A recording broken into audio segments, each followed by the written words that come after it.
Good morning. Can you guys see me and hear me okay? I'm in a different location today. It is a beautiful day here in Iowa, Denise. Please, everybody, give me like a mic check and a video check. Let me know that you can see me and hear me.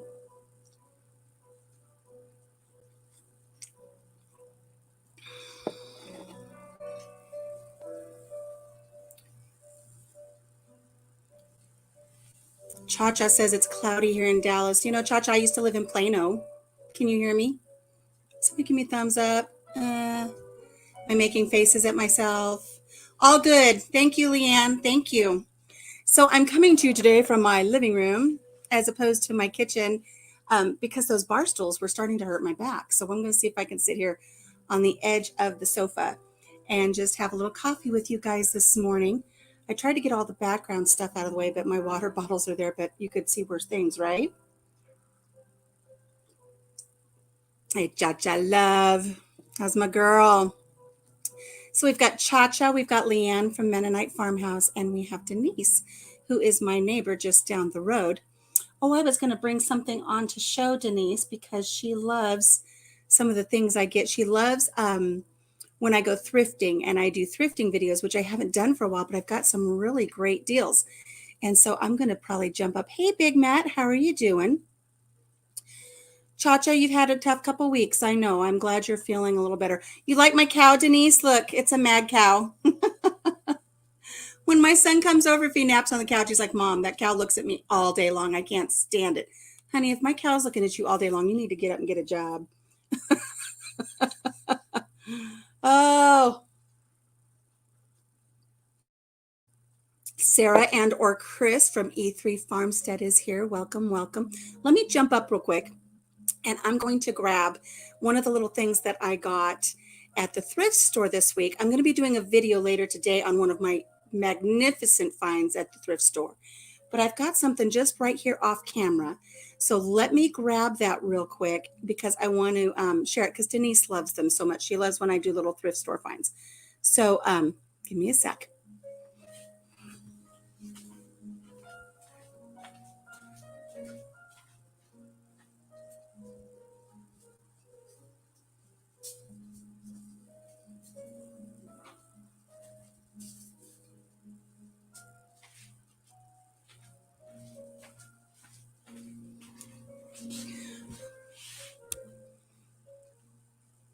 Okay, you guys are probably saying, why? Why did she turn off the camera? She's never done that before. Because my laptop's just low enough. If I would have stood up, my butt would have been in your face. Nobody wants that. Nobody wants that at all. So, as you guys can see, my hair's grown out quite a bit since we've been, I don't want to say lockdown because that's not what we are, but since things have kind of been closed down or iffy, I haven't had my hair cut. And I've been waiting for it to get long enough where I could pull it all to the back. Or no, you pull it all to the front and you cut it in the front and it makes a horseshoe shape. It was very popular in the 40s and 50s, but it's just not quite there yet. So I'm letting it grow out. I'm trying to decide what I'm going to do with it. And in the meantime, I've been trying to wear little headbands to keep it up out of my face. So I went to the thrift store the other day. First of all, I went to Walmart. You know, I have the hiccups. And I remember just how expensive hair bands are. And so I got some at the Dollar Tree and they all broke right away. Your numbers are jumping up. Yeah, I think it's kind of jumping up everywhere. Ooh, Cha-Cha, do purple highlights. Do it, do it, do it. But look what I got. Is the music too loud? I got classical piano going in the background. Look what I got. You guys ready? At the thrift store. La! Look at all the headbands. I have a plethora of headbands. So many headbands. I don't know what I'm going to do with them all. But they're all in these pretty, pretty colors and shiny. Hi. Rochelle. It took me a second. It takes me a second. Good morning, Rochelle. But look at all these pretty colors. Some of them are metallic. Some of them have little jewels. Look at all the beautiful colors of all of these incredible headbands. I got all of them for like $2. Can you believe that? Oh, so many pretty colors. So what I'm going to do is I will take the bands off of all these. I'll pop them in a saucepan, boil them up a little bit, Not too much, but just enough to sanitize them a little bit. And then I will have all kinds of pretty headbands to put my hair back. Oh, look what else I got. It's sitting right here. Look what I got. I got this really neat little thing to put my iPad in. It holds my iPad. And that way when I'm just sitting here, I can have this on my lap and it holds my iPad. 25 cents. We have the best thrift store. We've got such good deals at my thrift store, let me tell you. And I had just gotten the motivation to go to the store. You had the motivation to go to the store, but then you saw we were live and you came on. Is that what you're saying?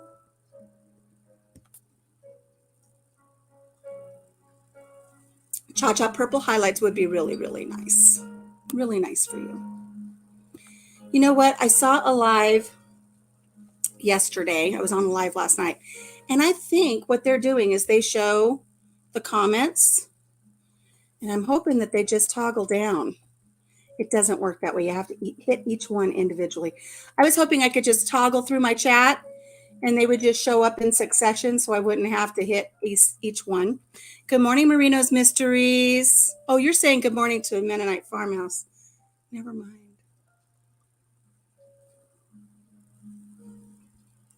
Not saying hi to me. Those headbands give me a headache, says Rochelle. I wear sunglasses as headbands. You know what, Rochelle? I was a site facilitator for a small charter school. I shouldn't say small. They're one of the largest ones in the nation now.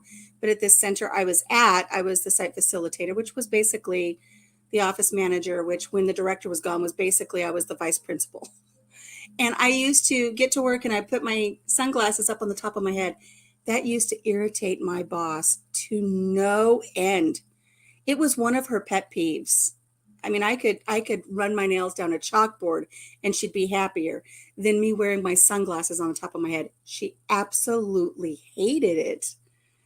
And so when I see that or I hear about it, it always kind of takes me back to I would get the look. She wouldn't shame me. She wouldn't correct me, but I'd get the look and I knew what it was.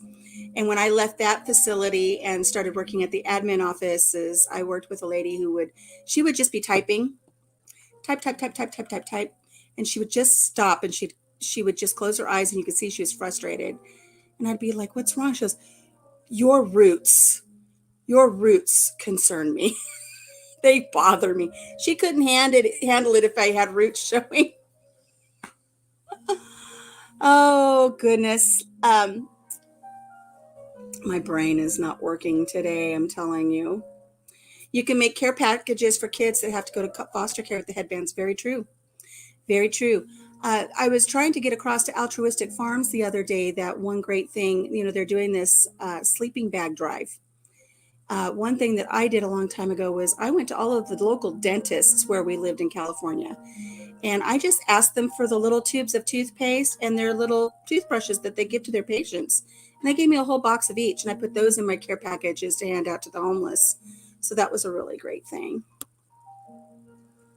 Rochelle got 2 lovely vases last week. Hello, Lisa Calovi. How are you? Cha-Cha might do a video doing her hair dye. She was talking about maybe doing some makeup tutorials. I think that would be a lot of fun. Marino's Mysteries. He's going to get some purple hair too. I want to see that.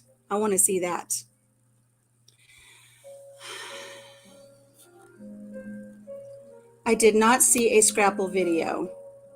I'm going to have to check that out. It has you rolling, huh? Okay, Leanne, I will check that out. Let me put that there. Brampton, I'm the same way. I almost always have sunglasses on my head. Always. But they're loose now. I need to get them reshaped. I need to take them in and have them put it in that hot silica and then they can bend them because now they just keep falling down. I'm way behind on the chat. She was rude, wasn't she, to tell me about my roots? Why were my roots so concerning to her? She used to make the most god-awful stinky lunch. I should have told her that her lunch was just driving me crazy. She used to bring in fresh broccoli, tomato sauce, and eggs. and she would put the fresh broccoli in a little microwavable container. She would pour tomato sauce over it, and then she would crack a couple of eggs over the top. It smelled like the nastiest farts in our entire suite where we worked. It stunk so bad. And people would tell her, we can't stand that smell. She's like, that's too bad. It's what I eat. Ugh. I should have said, it's too bad they're my roots and I'm going to like them.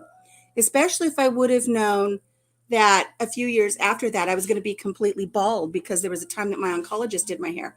Then I would have really rocked those roots like I'm rocking them now. Ooh, potting soils on sale. Potting soils on sale. Say it 5 times fast. Potting soils on sale. Potting soils on sale.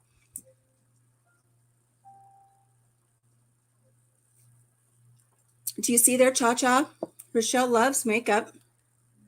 So that would be a good thing if you wanted to do some videos and tutorials on makeup application and different styles and techniques. I think that would be great. Not that it applies to me today, but for my cancer group, I have a cancer page on Facebook, and I did a whole makeup tutorial for them one time because of the, like the sunken eyelids, the hollow eyelids. What are they called when they're droopy? Anyways, we did a whole things on that. Hello, Boots and Bounty. Hello, Casey. How's everybody doing?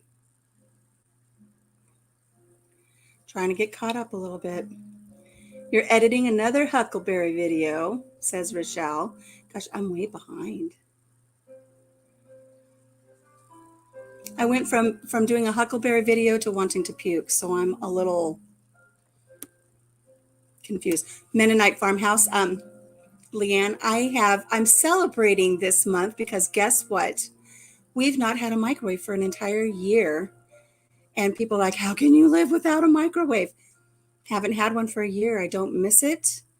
I came home one day and I heard this really strange noise, and it was the microwave turning on and off, and sparking. So I unplugged it. I figured it was dead.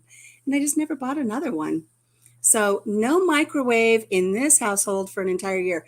And now that I say that, I have a really fun recipe I want to do in October, and I need a microwave for it, or I'm going to have to use a double boiler. And I'm afraid what I'm going to do might seize in a double boiler. So I'm a little worried about it.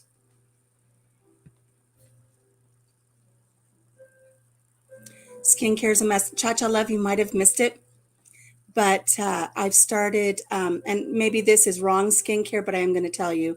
Hubby was so kind the other day. He in the mail came some Pears soap, really old-fashioned Pears soap, and oil of Olay, and Pond's cold cream, and I just love using that. I'm loving it. Hey, Scott with Rambling with the Brooms, how are you? Is everybody doing good? It's Wednesday. It's the middle of the week. Temperatures are starting to change. Fall is in the air. The leaves are starting to fall. It is my favorite time of year. All of my sunflowers have drooped over, and they're just at the right height. They've drooped over into the chicken yard, and the chickens are jumping up, and they're biting at the sunflowers and getting their stuff.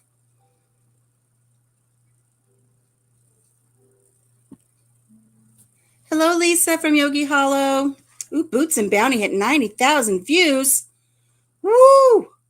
And 900 subs. You guys are almost there. Guys, if you have not checked out Boots and Bounty, go check them out. If you've not subscribed, please subscribe. Click on a video. Give them a thumbs up. Leave a comment. Let's see if we can get them to 1,000. They've been working at this for quite a while. They've got some great content, and they need to get to 1,000 so we can get them monetized. Pond's is nice. I love to use the Pond's. I love the way my face feels when I use the Pond's. Pond's cold cream. Yes, it is hump day. Can you throw up a link to see if I'm subbed? So I don't have a mod in here. I need a mod in here to throw a link up for me. He is a keeper, isn't he, Denise? He's such a keeper. For me to do, for me to get a link, I'm going to have to get out of this. And I don't know if I go over here, do you guys still see me while I'm talking while I get a link? I don't know. Let me see if I can get a link for Boots and Bounty so you guys can head on over to them. I need a mod. I need a mod to do these things. I'm back.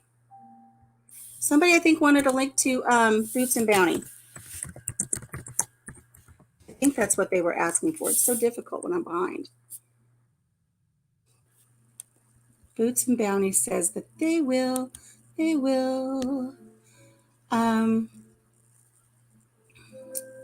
My problem is I don't have anything. I don't have anything up yet to make you a mod. I will make you a mod when I can. Boots and Bounty is a mod. Doesn't say they're a mod.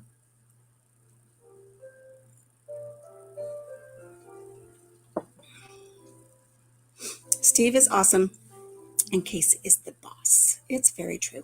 Okay, so what are we going to talk about today? I have to admit, I didn't write down all the things I wanted to do. So I'll tell you the reason that I even went thrift shopping this week, because I have such a difficult time with everybody's names. And Casey and Steven over at Boots and Bounty, they have a piece of paper and they write everybody's names down so they can remember. And I thought, since I'm kind of like a throwback to vintage stuff every once in a while, I need to go get one of those really old-fashioned Rolodexes. So when I'm talking to you guys, I can just go, wee, and spin it to whatever I need. And I can look and say, oh, yes, I remember your name. But they didn't have any old-fashioned ones, but I did get this one. Look at this Rolodex. It's never been used. Metal. It's a nice one. I know I've seen these at Walmart. 25 cents. So now, when I learn your guys' names, I'll write them down and I'll put them in my little Rolodex. And if I have a hard time remembering, I'll just flip to the letter and I'll say, hey, now I know your name. I think it's fun. I used to be really good with names, Leanne. And was it Leanne that said that? No, it's Rochelle that said that. I used to be really bad with names. See, I was bad with names right there. I used to be so good with names, and now I'm not. Look at that. Mennonite Farms just followed Boots and Bounty. They're one step closer. Share the love, guys. Oh, they have a wrench and they're blue on here. See, they're not blue on here to me. They're not blue on here to me. But look at her dropping links like it's nobody's business. Thank you, thank you, thank you. Another thing I wanted to share with you guys, you probably saw it in the background. I'm so proud of myself. Do you guys remember about 2 months ago, we were able to pick up a whole bunch of little plants. Remember my pepper plants that were like 60 cents and they ended up being peppers that they weren't supposed to be. And I made my pepper jelly with them last week. Video coming soon. They had a slicer tomato. I don't know what kind it is, but it had grown like a freaking monster. We have this big, huge tomato plant out on the deck. It's huge, big, heavy slicer tomatoes. But forever they've been green and green and green. And I've been watering them. And then Papa Jim's so worried that they're not going to blush up. He's been watering them, which you know what happens when you give them too much water. They started to split. And so I had one that just had the tiniest little pinkish, orangish, maybe yellowish hue. And I thought, oh, I'll pick it and I'll go put it in the window. Ta-da! This is the very first slicer I've ever grown. Ever since we started our garden, we always did Romas. And this year again, we did Romas, but we got this one slicer. And you can see where it split, but it's still good. Going to make hubby some BLTs for dinner tonight. And I've got a couple more that are starting to blush up a little bit. But I really wanted to just pick them all and make some salsa verde. But he says, no, let them ripe up. It's like, you're the only one that's going to eat the slicer tomatoes. So what are you going to do with 20 of them? I'd rather make you a bunch of salsa verde or some chow chow or something that we can put in the pantry. But look, I did cherry tomatoes this year, Denise, and I did the Romas. This is the first year doing the cherries. And if you haven't seen the video I did on the roasted cherries with the feta cheese, oh, so good. But this is my very first. Look at how beautiful. Look at that red. I love that. I'll tell you what, if you've heard me talk before about my vision board, about the vision board that I interpreted about coming to Iowa, there is a girl on this vision board and she's holding up 2 big tomatoes in front of her eyes and she's smiling. And that was one of my things. And look at fruition. It came true. I've got big red slicers. So much fun. So the other thing, I brought this in. Please don't let me drop it. I'm going to be doing a follow-up video on on this sculpture we did. Look at this sculpture we did of our hands. It's a hand casting mold. Look what we did. Isn't this pretty? I've got work to do on it. I'll put it up close so you can see there were little air bubbles in my casting mold. So I just have to come in here and just kind of sand them down a little bit, clean it up. This is Papa Jim's hand, and this one is my hand. And we held hands and made this cast of our hands. And this was to celebrate 40 years together. So this last week on Sunday was 40 years ago that Papa Jim sat with me on a bus on the way to the LA County Fair. And we've been together ever since. Ever since. I mean, the only time I've ever been away from that man was when my mother was in the hospital or if I was in the hospital having another baby. But otherwise, well, no, I did come back and visit my mom from time to time. But you can see there's these little, can you see them falling off? All I have to do is just kind of, I don't know if you can see them falling off or not. I just have to rub all these little bumps and it'll all fall off and it'll clean up. So I'm going to clean it up real good. And I don't even know, can you tell the detail? Let me see if I can get that. Do you see the wrinkles in the, look at the detail. Look at the detail in the fingers. Isn't that neat? But see all the bumps? I got to get those off of there. So I bought this kit. It's called Luna Bean. I bought that kit, I think, back in March. And I had it planned for our 40th. It's not a wedding anniversary. It's the 40th of when we got together.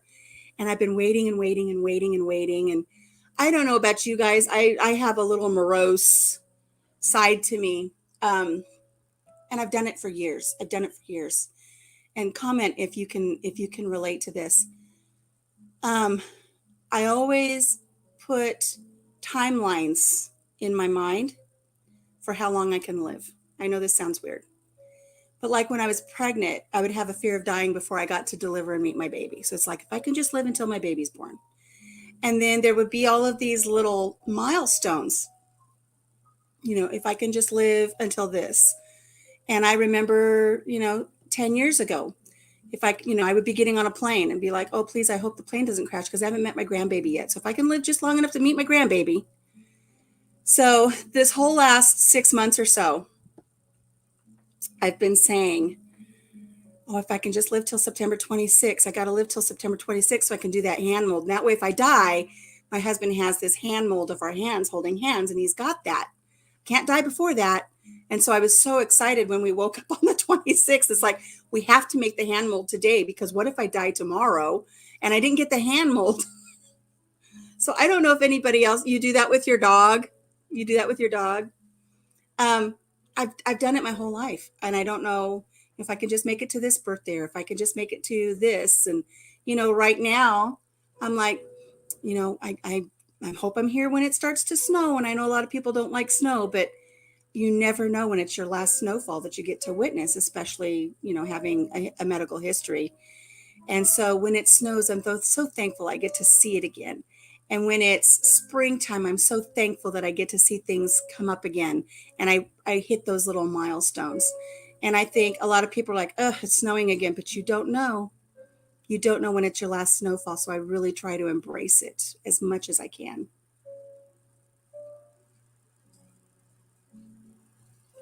Make it to tomato season or make it till Christmas, make it till the kid's birthday. Yeah, nobody's allowed to die. You have that, but with the clock, yours always ends with 11. You have to make it to 11s, Denise. Hi, Mountain Grandma. You popped in here and I didn't see you. I'm sorry. Is there anybody else I've missed? I hate spending so much time looking at the chat, but you guys just keep talking amongst yourselves. Why are you going to cry, Cha-Cha, love? Why are you crying, love? Is it because you've had a hard month? I know.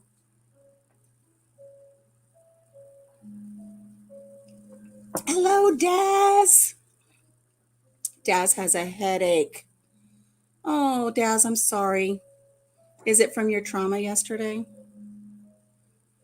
Daz had some trauma, and I had a similar trauma. And I will tell you guys, I'm going to be posting a video. and Daz is not supposed to watch it. So Daz, when my video drops about, Papa Jim, the spider warrior, don't watch that one, because he did come in and save me from that big, huge spider that was in my bedroom, and I videoed it. And I wasn't going to do anything with it. I was going to, nobody cares about him getting a spider out of the house.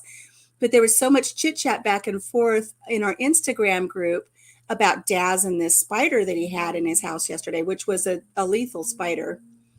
I thought, well, everybody said he should have recorded it. And I thought, well, I did. And I'm going to go ahead and I'm going to put it up.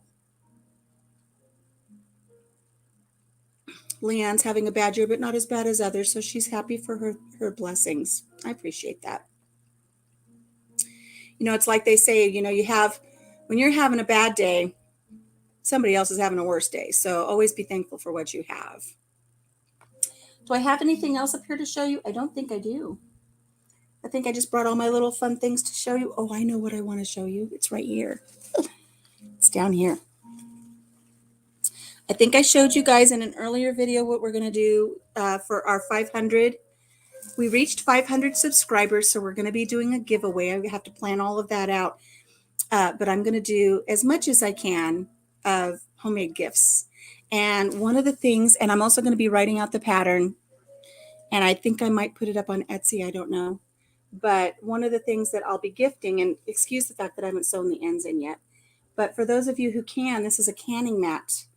So when you take your cans out of your water bath canner or your pressure canner and you put them on the counter to cool, I've got a beautiful canning mat, and I made it. It's a good size. It's a good size. It'll hold a good amount of jars. And so I'm going to be giving that away for those of you who like to can, and I'll be giving away other homemade things too. So I will be putting that together. But this is what I really wanted to show you that I reached down there for. I'm going to be doing a video later today, and it's going to be a really huge shout out to Coupon Gale. If you are not following Coupon Gale, and hopefully Casey can drop that link, even though Gail might not be in here. If she could put Coupon Gale in there. Coupon Gale had a giveaway. I think it was when she reached just 200 subscribers, I think it was. And I was in a drawing for that, and my name was pulled. And what she did was she had a whole list of places where you can get coupons, where you just go on the internet, put in your information, and they mail you coupons. Coupons, herb, tomato, whatever. Yes, I knew Daz is a mod, but he wasn't in here earlier. So I have started collecting all of the coupons that I have received from that giveaway. So what Gail did is she went in on her computer and entered in all of my information, my email, my shipping address, and everything. And all of a sudden, all of these coupons came in, and I've just been flooded with coupons. And I just last night started putting them on a spreadsheet. I want to keep track of what I get, what comes in. And just for poops and giggles, for shiitake mushrooms and giggles, I added it all up, just what's in this little envelope here, or in this bag. So far, I have received in free coupons. And free coupons, when I say free coupons, those are the ones where I can go into a store, pick up the item, and it's going to be free. It's not going to be 40 cents off. It's like free. So far in here, I've got close to $75 in free coupons and about $40 in like the 50 cents off and the 40 cents off and blah, blah, blah. So if you want to learn about couponing, if you want to learn about how to coupon from your home, you don't even have to go out and buy newspapers like I used to have to do when I couponed before. And some of them you have to mail things in, but most of them you don't. You just do it on the internet. I'm going to be doing a video on that later today and giving a big shout out to Coupon Gale. She's really got some neat ideas for couponing, things that I never knew. And I used to consider myself a coupon queen. I mean, I used to go into a store and buy $129 worth of groceries and come out with change in my hand and not spend one penny. They gave me money.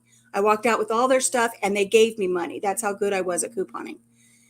She is showing you how to do it these days. You know, that was 20 years ago. So she has a lot of neat ideas. So go check out Coupon Gale. Oh, Coupon Gale added. Yay, I'm sure she will appreciate that. So I'm going to be doing a spreadsheet and doing all of those coupons. So that's going to be a lot of fun. Let's see. I know I had things to talk about, but I didn't write them down this week. I had a story. Oh, I know what I was going to touch on. So you guys remember last week I was telling you the story about my Amtrak train ride from hell? And I think Green Acres, she stays out of the stores. I know, but if I can get a free gallon of almond milk, I'm going to get me a free gallon of almond milk. If I can get, if I can get the frozen bread dough and pop it in the freezer and have it in a pinch, or if I can get a free, I've got a thing for free Hawaiian's King's rolls, which I love those rolls. Good morning, Susie. Welcome to the chat. I don't think we have Ibotta out here, Cha Cha. Yeah, Gail has two channels. She has Southern Living, Gail's Southern Living, and then she has Coupon Gail. So make sure that you, if you're looking for the coupons, go to the Coupon Gail. If you're looking just for her Southern Living videos, it's Gail's Southern Living. But I think, oh, Mennonite Farms has made over $500 in 6 years with Ibotta. That's awesome. Ibotta's an app. I don't know. I think I must have been looking at it when we were in California or something. It sounds familiar, or there was Uline. I don't know. There was something and I didn't get it. Daz, just a couple tips. If you have radishes, eat them because they can help you with headaches sometimes. Also, if you think you're dehydrated, drink water. Sometimes magnesium causes headaches too. And I'm going to throw this in, D3. Take a vitamin D3. If you have some vitamin D3 in the house, take 5,000 IUs. You'll feel a little better in no time, really. Hi, Kelly with Rooston Rescue. How are you? Okay, so what? Oh, this train ride from hell. And pardon the French of saying hell. I had shared with you guys about this train ride that I took when my kids were little. I had two kids with me. And on the way from California to Iowa, we hit two trucks. Excuse me, hairball. On the way back, we hit an avalanche. And I remember, I think it was Michael from Green Acre. I think he said, really, you did all that just in one trip? You hit trucks and avalanches? And it's like, yeah. Well, I have really been into trains again lately. I love watching videos on YouTube when I just need to decompress a little bit. They've got videos like out of Italy and Norway where you actually go in with the conductor and you look out the windshield and it's snow and beautiful landscape. And you just, there's no talking, there's no music. It's just the train ride and going into the tunnels. And I love all that. Well, I thought I'd really love to take a train ride again, but it'll have to be here in the States. And now there's all these stipulations that are keeping me from going. But one of them was I wanted to take the Empire route, which is from Chicago to Washington, and you go up in the higher parts of Montana. And they just had that accident this week where the train derailed and there were deaths and injuries. And I'm waiting to see, they had just inspected the tracks. I'm waiting to see if they hit a truck because it happens more than people realize. Hit those trucks. Garden train videos. I will have to check those out. I'll check out garden train videos. We love watching the train videos, and it's neat because in different countries, they have different signals with their horns, and even their horns sound different. And we love watching them because you can see them pass the little signs on the side of the rail. And then you see them do something. They'll either speed up, slow down, honk their horn, and you start interpreting what each sign means, even though it's completely foreign to you. And so we love just sitting here sometimes watching the trains. Like right now, I've got piano music going in the background, and it's just a fire, and the embers are so soothing, and I might just go to sleep. Polar Express to the North Pole here in Williams. I know what you're talking about, Mountain Grandma. And I wanted to take that train ride. We went there one time. I spent time in Williams as a little girl. And I will tell you this, Mountain Grandma, when you go to the South Rim, if you've been to the South Rim and they've got that big rock with the plaque on it for Stephen Tyne Mather, it was my lineage. Then I found out my dad wasn't my dad, so it's not truly my lineage, but the Mather lineage was my lineage growing up until the bomb was dropped that my dad wasn't my dad. You have a train right behind the house. Where I live, the train is about 6 or 7 miles. The track is 6 or 7 miles from where I live. But on a really clear night, you can just hear that whistle. It just comes all the way across all the fields. and you can hear the conductor blow the whistle as he comes into town proper. And I love that. I love it when I catch the train whistle on a video. I just love it. My dad is watching on the wall. That is my biological father. This guy here, this handsome cowboy, that's my biological father that I met after my dad, who raised me, passed away. So he is of a different lineage. So my true lineage, instead of being the lineage of Cotton Mather and Stephen Tyne Mather and Richard Mather and the founders of Harvard University, and I gave up that free ride to marry Papa Jim, instead my lineage is now the Germans that had fled to Russia and then fell victim to the Bolshevik period. So the little town where my father's family came from has been completely obliterated. And, you know, I have a lot of people, I've had people say that you don't understand this and you don't understand that because you don't have my heritage, and my heritage suffered during World War II. Well, I've come to find out that my father's heritage, all of the men in the village were taken to town center square during the Bolshevik regime, and they were all executed. The women and the children were made to march hundreds of miles in the snow to go to work camps. And that's where his family, that's where my lineage comes from, is the entire family was almost wiped out during the Bolshevik regime. And whoever his lineage is from, I haven't studied it entirely. I've got it all, but I don't know at what point, you know, is it a great, it is a great, I don't know. One of those women that had to march to the work camps with a child, that child then became my lineage. So that's kind of neat. Oh, a video where they make a train play Baby Shark. That would be fun. Hey, Coupon Gale, you're welcome. You got a couple new friends, and I was just sharing with them when I'm all done with my video, I'm going to do a video about the coupons I've received. And now that you're here, I'll tell you, I started an Excel spreadsheet last night because I stayed up last night. I watched videos that I had missed, and I think I probably wrote 20 different companies saying, love your product, and we'll see what comes in the mail. And it's true. I love their products. If it was something we've had, I told them so. It's like, hey, we really like this. Looking forward to having it again, and we'll see what coupons come. Will I use them all? Maybe, maybe not. I'll share them with my daughter, my daughter-in-law. She's very sick right now. So guys, you know, I have stayed pretty much here on the farm the last year and a half. And I've shared with you before. Sorry. I shared with you before that, you know, I have a history with my health. So I've just kind of stayed here on the farm, and having the history of my health that I have, having my health histories kind of prepared me for always just kind of hunkering down here at the farm. Even though I'm very social, I just stayed at the farm a lot when I was in treatment, and I've stayed at the farm a lot during the last 18 months. And here I am staying at the farm as much as I can over the last 18 months. And yet the coof came to my front door. So my daughter-in-law is very sick right now. So, but I think she's faring well. She got tested Monday, came back positive. She's resting, she's staying hydrated. But I had my granddaughter all day Saturday. So I've been exposed to somebody who's been exposed. So we'll see what happens. Good morning, Lynette.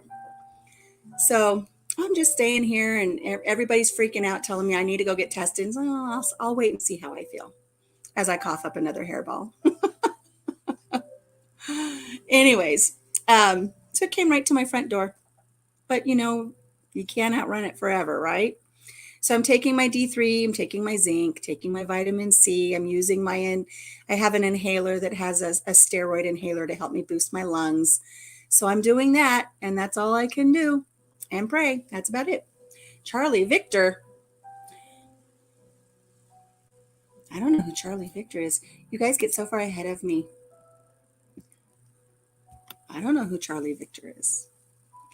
So anyways, so I did want to touch back that yes, there are train rides that sometimes you hit trucks. I'm really waiting to see what happens with this Amtrak. And now I don't know if I want to go on that trip. I wanted to do the Empire trip, but I think what I really want to do, since we'll get back on the topic of trains, I believe that Roost and Rescue. I do. That's why I'm kind of just staying home. Everybody's talking codes. Fill it from the top. Supplement called something I can't pronounce. Helps the zinc get into your cells. It's good to take. Go outside, walk in the dirt, soak in the sunshine, drink your water, eat your garden. That's what I've been doing. That is what I've been doing. Yeah, zinc people. Zinc D3. I've got my little thing where I take all my little stuff. I took my HSA card just 2 weeks ago, I think it was. I have a health savings card. I took that HSA card and I went to the store and I just grabbed anything I thought I might need in the event that something happened here. So I grabbed a bunch of Pedialytes to keep the electrolytes up. I got the Mucinex in case, things get phlegmy. Oh my gosh, I was telling you earlier about my coworker that was so distressed over my roots back when I worked at the school. We had a new supervisor that was hired on. I shouldn't say supervisor. She was the director of special ed services. We'll see if anybody that I used to work with. Oh, my prisms on the wall. Oh, yes. That is a butterfly that I have in my window and the sun is catching it. Isn't that pretty? I've got one butterfly in my kitchen and every morning it's just a beautiful array of um, rainbows. And then I've got this one. And also my French doors going outside have little crystals. And so when the sun comes up in the morning, there's just little rainbows all in my house. I love those. Eat your garden. That is a good hashtag. That is a good hashtag. What was I talking about? Oh, HSA. I just got anything and everything I thought I could use if one of us happened to get sick. And I liked that it was on the HSA card, so it didn't hurt. It's not like it was coming out of my budget. Hubby budgets for all kinds of stuff. He throws a whole bunch of money in that HSA card because if I have to have something done, we've got the money put there. Stocked up on homeopathic remedies. Yep, symptoms at the bud. Well, that's one thing we were talking about before is I had some issues for the last several weeks, but I can't get in to see my doctor. It's all asthmatic and a couple of other things. And just because I'm wheezy, because I'm asthmatic, they want to send me to a sick clinic where everybody goes to be treated for COVID. It's like, I'm not going to go there. You're just like, send me into the lion's den. I'll just stay home. And I found some prednisone that really helped pull me through and get me back to the other side. So anyways, I know I had more stories to share. Oh, my grandson's birthday today. My grandson, Chad, I call him Cookie. He's turning 16 today. September is such a busy month for us. Two of my grandchildren, a daughter-in-law, there's anniversaries, there's birthdays. September is such a busy month. I think it's such a busy month because everybody just had a really great Christmas at some point in the past, right? And then 9 months later, everybody's having babies. I know what I wanted to talk about too. I've been questioned a little bit about the little short video I put up on Saturday. And I want to assure you guys that was real. We were tagged for a potential carjacking. So we had gone up. I'm back, had a work ER. All is good now. Welcome back, Cha-Cha. We had gone up to the city above us. It's about 40 miles away. And it's not the big city. It's not Minneapolis, St. Paul or anything, but it's one of the cities on the way.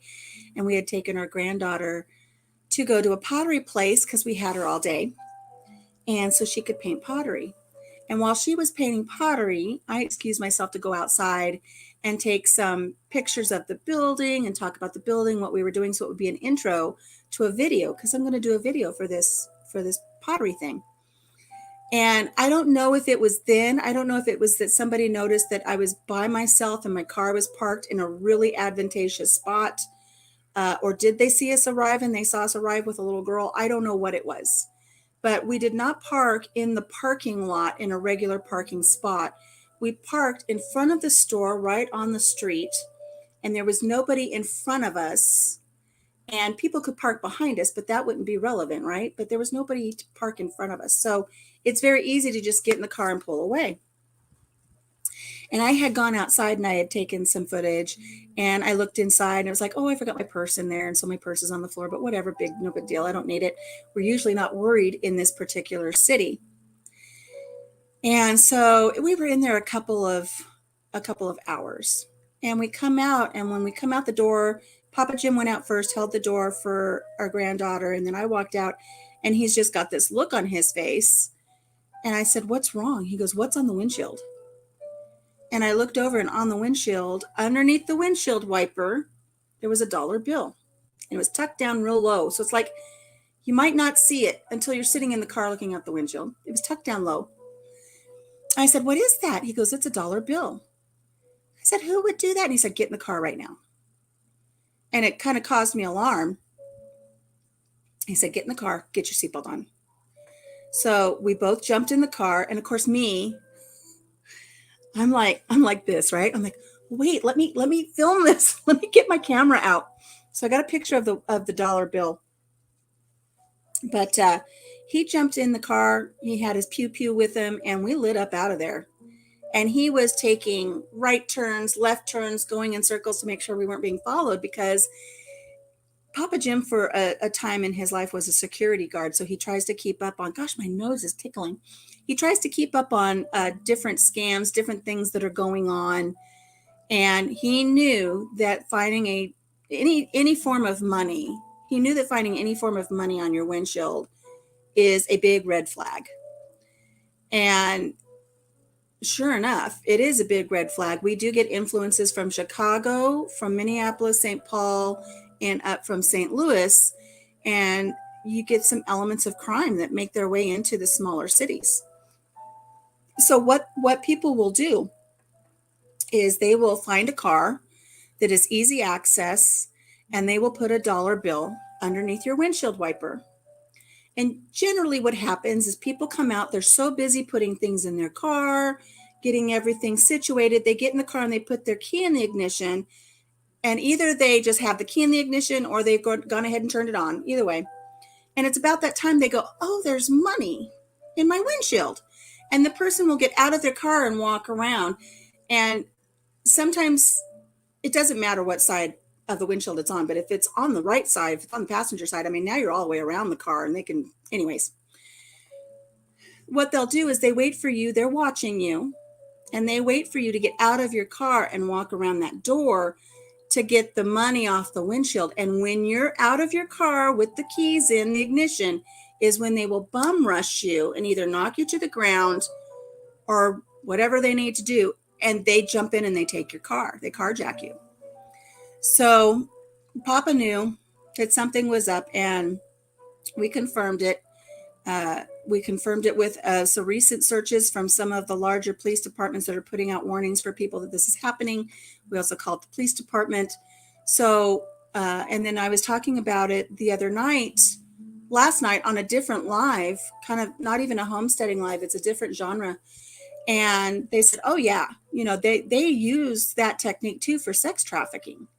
And I thought, oh my gosh, we had our 11-year-old granddaughter with us. That's scary. So were they looking at the fact that we had a little girl with us? Is this why they chose this spot? Was it because I was outside at the car by myself, and I'm an easy target? I'm like a weeble wobble. I mean, all they have to do is run up and shove me, and I'm down on the sidewalk. I can't fight back to save my life.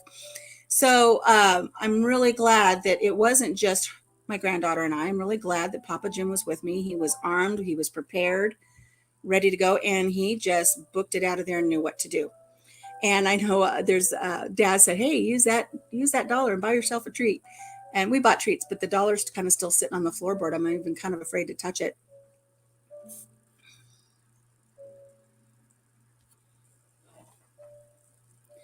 Yes, if you see money on your windshield, do not get out to get it. I don't even care if it's $100 bill. Leave it on the windshield. Just get out of there.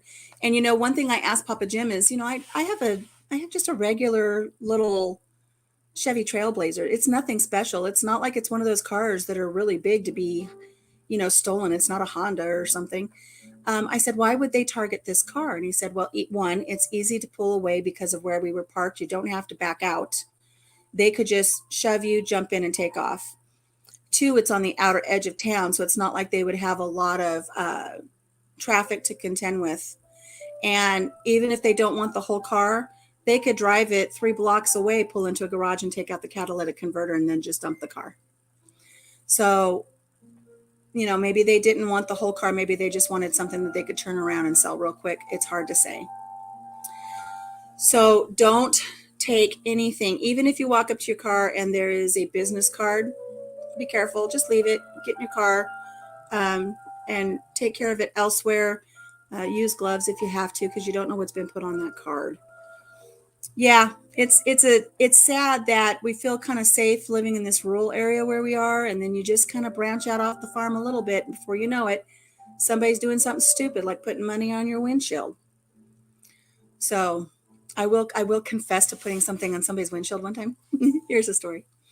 So I was driving one day and I had a minivan. I had all the kids in the car, and this is when we lived in California, and I was going the speed limit. Sometimes I get a little bit of a lead foot. I usually pay for it, but so I really try to stay at the speed limit. And we were in town. I was driving in town, and I was going the speed limit, and this old man and this old lady passed me, but they passed me on the right-hand side in the bike lane. They zipped around me, flipped me the bird, and I was like, how rude. I was so mad. Well, it ended up that they only got to their destination 5 seconds before I did. We happened to be going to the same place, the same store. So I did something I probably shouldn't have done, but I wrote a letter to the man who passed me. And I said, I'm so sorry that you felt the need to pass me in the bike lane. I'm sorry I held up your day. I hope it was worth your 5 seconds that you got here, earlier. Is it really worth it to drive in the bike lane to get somewhere 5 seconds earlier? I said, I remember the day that somebody did that. And here's where I totally fabricated. And this is probably where, God will smote me for lying. But I said, I remember the day that my son was riding in a bike lane and somebody was impatient and wanted to make up their 5 seconds too. And he's no longer with us. And, you should never park, you should never pass in the bike lane. And now my son is dead. I mean, I just made up this whole big thing. And I thought, oh, he's going to read that. And I hope it makes him feel bad. And then afterwards, when I went home, I thought, oh man, I hope he didn't read that and have a heart attack or something, because he was older. But don't pass on the bicycle lane.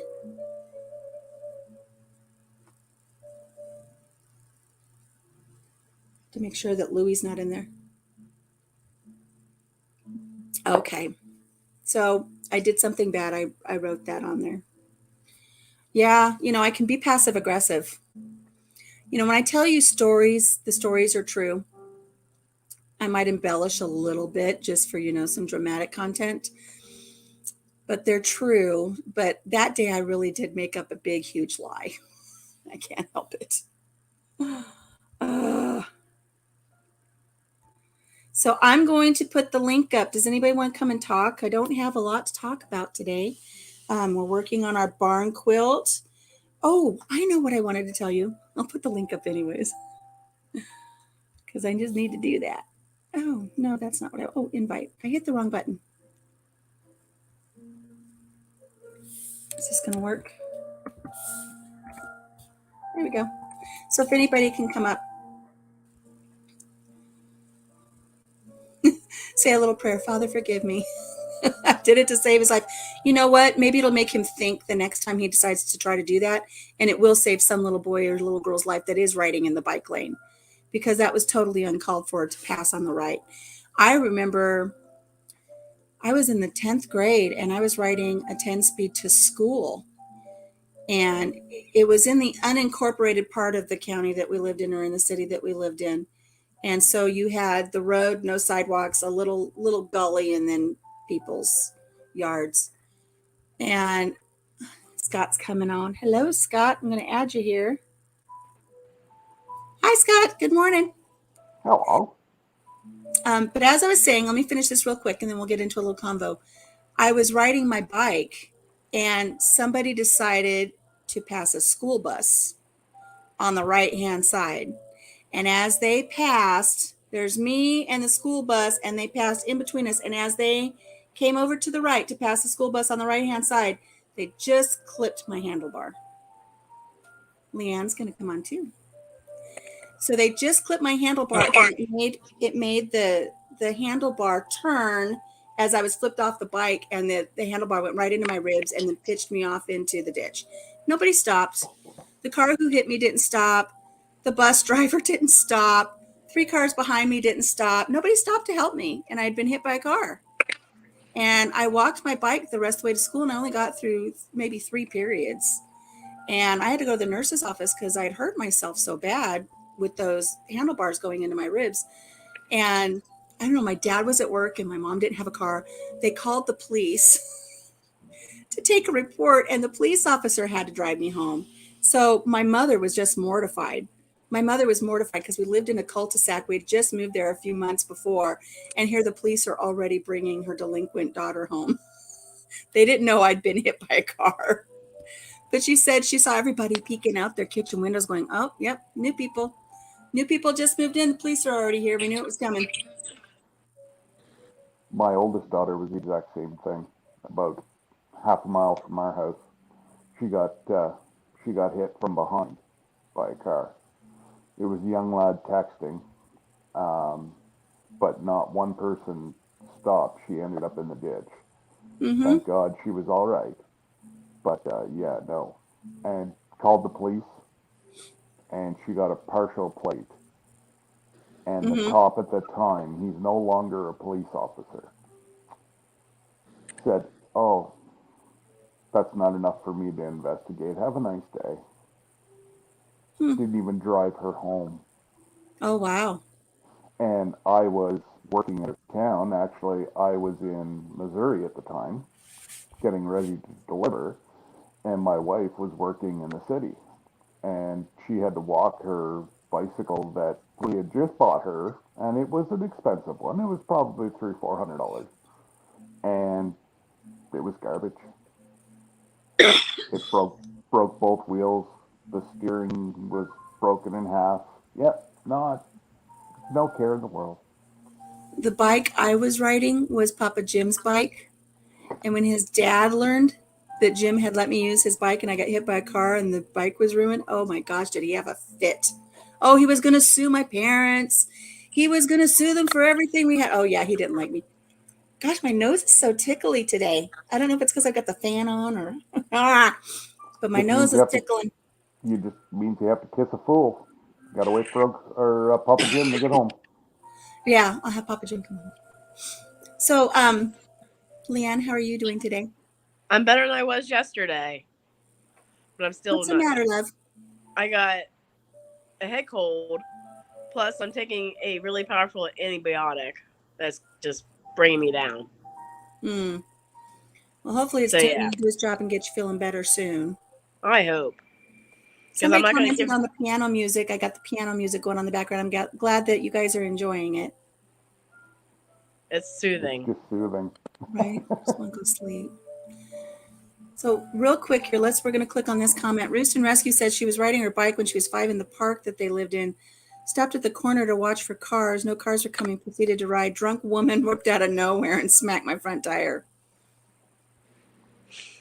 I had a bike accident. It was the end of 8th grade. I was along the main road of our farm, and my bike didn't have any brakes, and a car was coming, and I slowly got over. I landed on my shoulder. Hmm.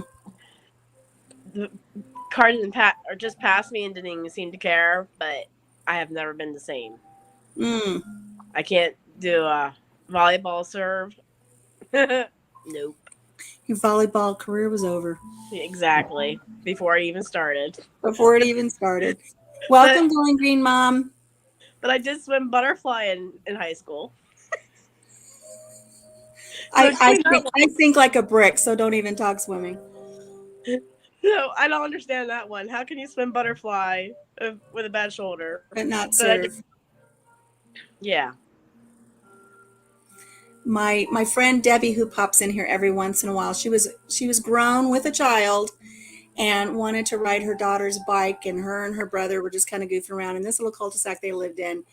And she was riding, and all of a sudden the front tire came off. Just the front tire came off, and she just nosedived just right, and she broke her front teeth off. So I can't imagine how that feels. That's got to be awful. In all these stories, this sounds like we're almost just as bad off on bikes as getting corona. As anything, there's always something that's going to come up and nip you in the butt, isn't it? Exactly. Lynette No, says her cousin was brushed by a truck and his wheel became stuck in a drainage grate. Ugh. Week later, he was released from the hospital. those drainage grates were killer. The Yeah, old type that were like the whole width. Now like a they have cattle it. grate. Are you talking about a cattle Yeah. grate? Yeah, Well, but it was just like for drainage on the streets. It used to be like long enough that if you had one of those 10 speeds with the little thin tires, your tire went right in. Now they don't, they make them different where it crisscrosses so a tire can't fall into it. But it took how many of us losing teeth and right. concussions and yeah, Where I grew up, we had the cattle grates that went all the way across the road, and you didn't ride your bike across those. no. But I can remember even just as a little kid trying to walk across them when you're little. I mean, your foot goes right down. Several times I'd slip right in those things. But Roost and Rescue says nose diving in the pavement sounds fantastic. When I think it was for my 12th birthday. My 12th birthday. I got a new skateboard. I got a Sean Cassidy jacket. I was really, I was it. And we had gone to a campground on Lake Mead out in Arizona, Nevada area. And we stayed at a campground. And of course, I got my skateboard and I'm skateboarding all around the campground. And then I saw this really cool place to skateboard. And I thought, man, that's awesome. It's this really great hill that went right to the lake. And I thought, oh man, I'm going to skateboard down that. And then I'm just going to go right into the water. So I got on my skateboard and I start going down the hill and I'm picking up speed and I'm picking up speed. And I didn't realize, because I was too stupid and young to realize, that it was the boat launch.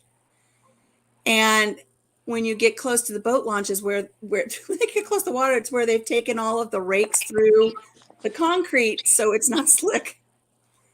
And I'm going at a neck break speed, and I hit that broken concrete where it was all raked up. And I can still, you know how things go in slow motion. I can still, in slow motion, remember just hitting that and flying forward. And as I flew forward, hands out, my shirt blew up a little bit. And I'm only 12 years old. I don't think I even had a little training bra on at the time, but my shirt flew up and I landed chest first, hands first, and chin first on all of that broken concrete. Ow. And I looked like hamburger. My hands were just in shreds, as was my chest and my chin. And it was just instant fire. My skin was on fire. I hurt so bad. But they had a ranger station right there, and I ran to the ranger station. I mean, how many times has he probably dealt with that for him to be completely unempathetic about what I had done? Yeah, it serves you right. You shouldn't have been doing that. No help at all. I mean, not even basic first aid, but I was just hamburger. I never went down a boat ramp again. I learned the hard way. Oh, bye, Lynette. Thank you for joining us for a little while. Bye, Lynette. So what do you guys want to talk about? Because I've noticed I go on lives and the host seems to just completely take over the whole thing, and I need to stop doing that. I need to let you guys talk. Well, I just want to tell you, And then, no, just kidding. I added your video to my September playlist. Thank you. And I also added the chicken corn chatter from Granny Morano. If Good. you've seen that video, she just kicks me. She just cracks me up. I'll have to see that one. Well, thank you for doing that. I had a fun time making that soup with my granddaughter. I could tell. Hopefully, it doesn't kick you in the butt. Being with your granddaughter while you're. Oh, Well, that was filmed a couple weeks ago, but yeah, Saturday she was with me all day, so we'll see. What were you gonna say, Scott? I don't know. I don't know. I don't know what I was I gonna say. You forget. cut me off again, woman. I'm used to it, right? I've been married over 25 years. I just guessed her. Well, here's Mountain Grandma. She's gonna say something. Let's see what she has to say. At Boots and Bounty, I just want everybody to know I'm leaning on my couch and it's making this noise. It's We not can't me. hear it. Good. Because it sounds like those little SBDs, but it's not. That's not what that is.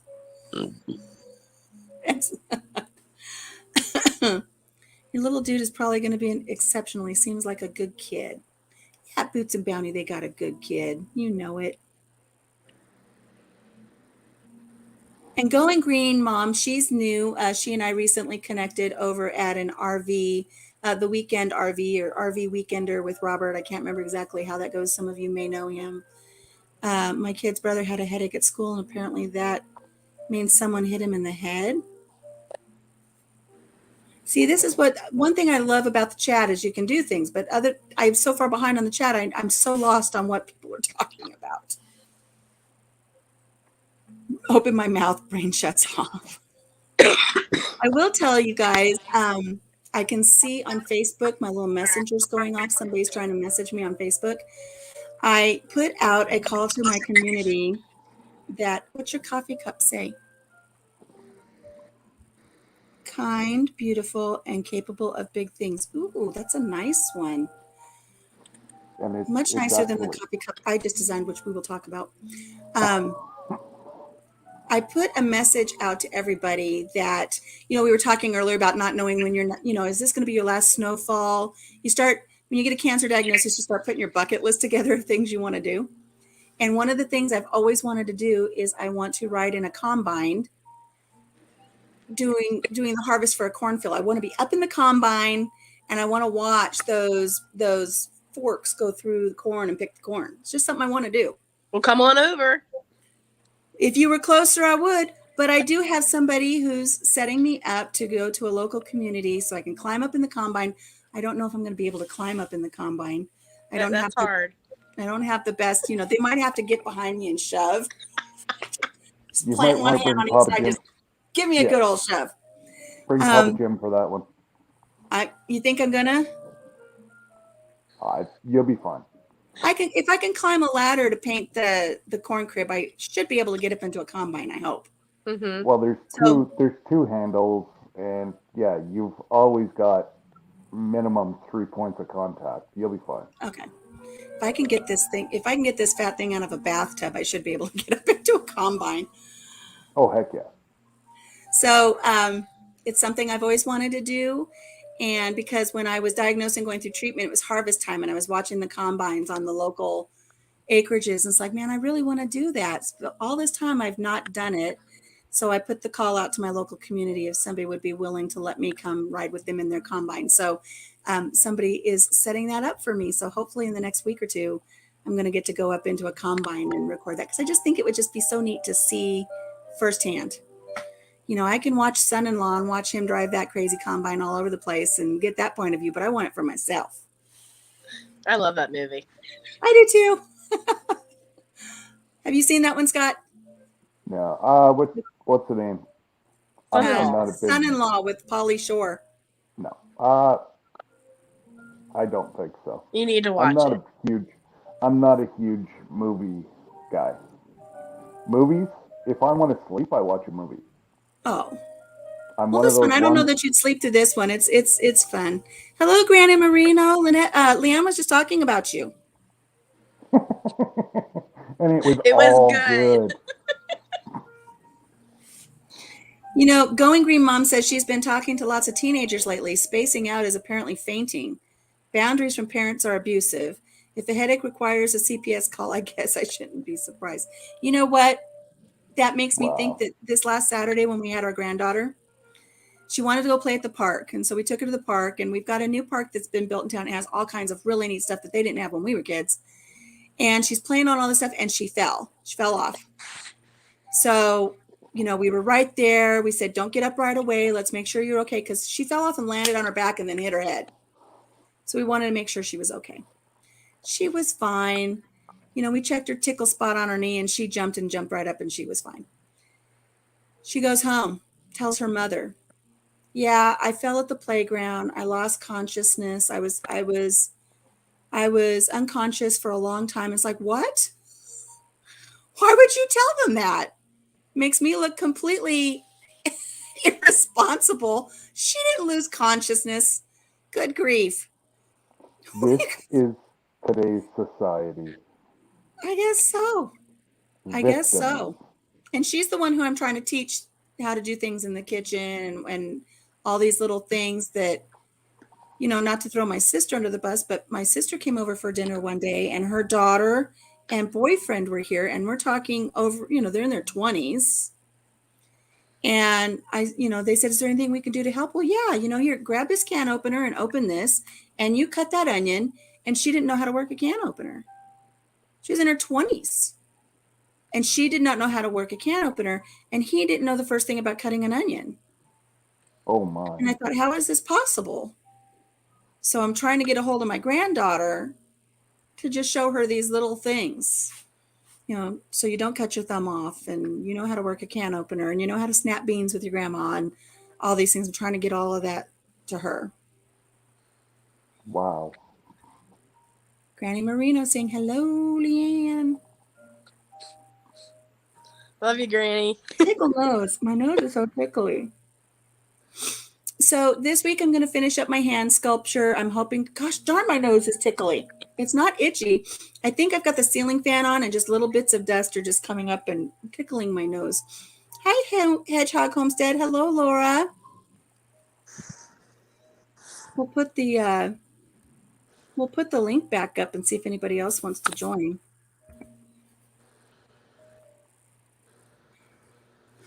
Mountain Grandma says it's awesome that I'm teaching them. I'm trying. I remember my grandparents teaching me little things. And I just did a video. I did the video that Leanne put up on their September thing, but then I took a snippet of that because that was obviously very edited because that was an all-day process. But I took just the part of my granddaughter and I snapping beans and me teaching her how to snap beans and how it's a time-honored tradition.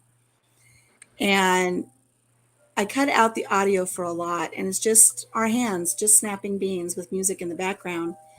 And I put in text up there, it's like, will she remember this long after I'm gone? I hope Heck yeah. so. I'm sure she will. That's the payoff right there. But when you watch the video, you realize I don't know how many stem ends ended up in the soup. I don't know. Grandpa didn't complain, but it's like it's not about the things that she got wrong. It was the things that we did right, just in spending time together and snapping beans. Yeah, we have to teach them. That whole That's where I Saturday, started. she won't remember if you sat around the house cleaning all day, but she will remember going and doing the stuff with you guys on Saturday, getting a treat, doing the stuff with Granny. Absolutely, that's what she's gonna remember. Oh, and the treat. Let me tell you, I don't remember being 10, almost 11 years old and going anywhere with my grandparents and having a tray of hoity-toity little cheesecake bites delivered to my table. Boy, did that grandpa spoil her. He made her hot chocolate in the morning with whipped cream and all the sprinkles and and then when I say go get her a treat, I thought he'd get her like, a cookie because they had monster cookies. Get her a cookie. Oh no.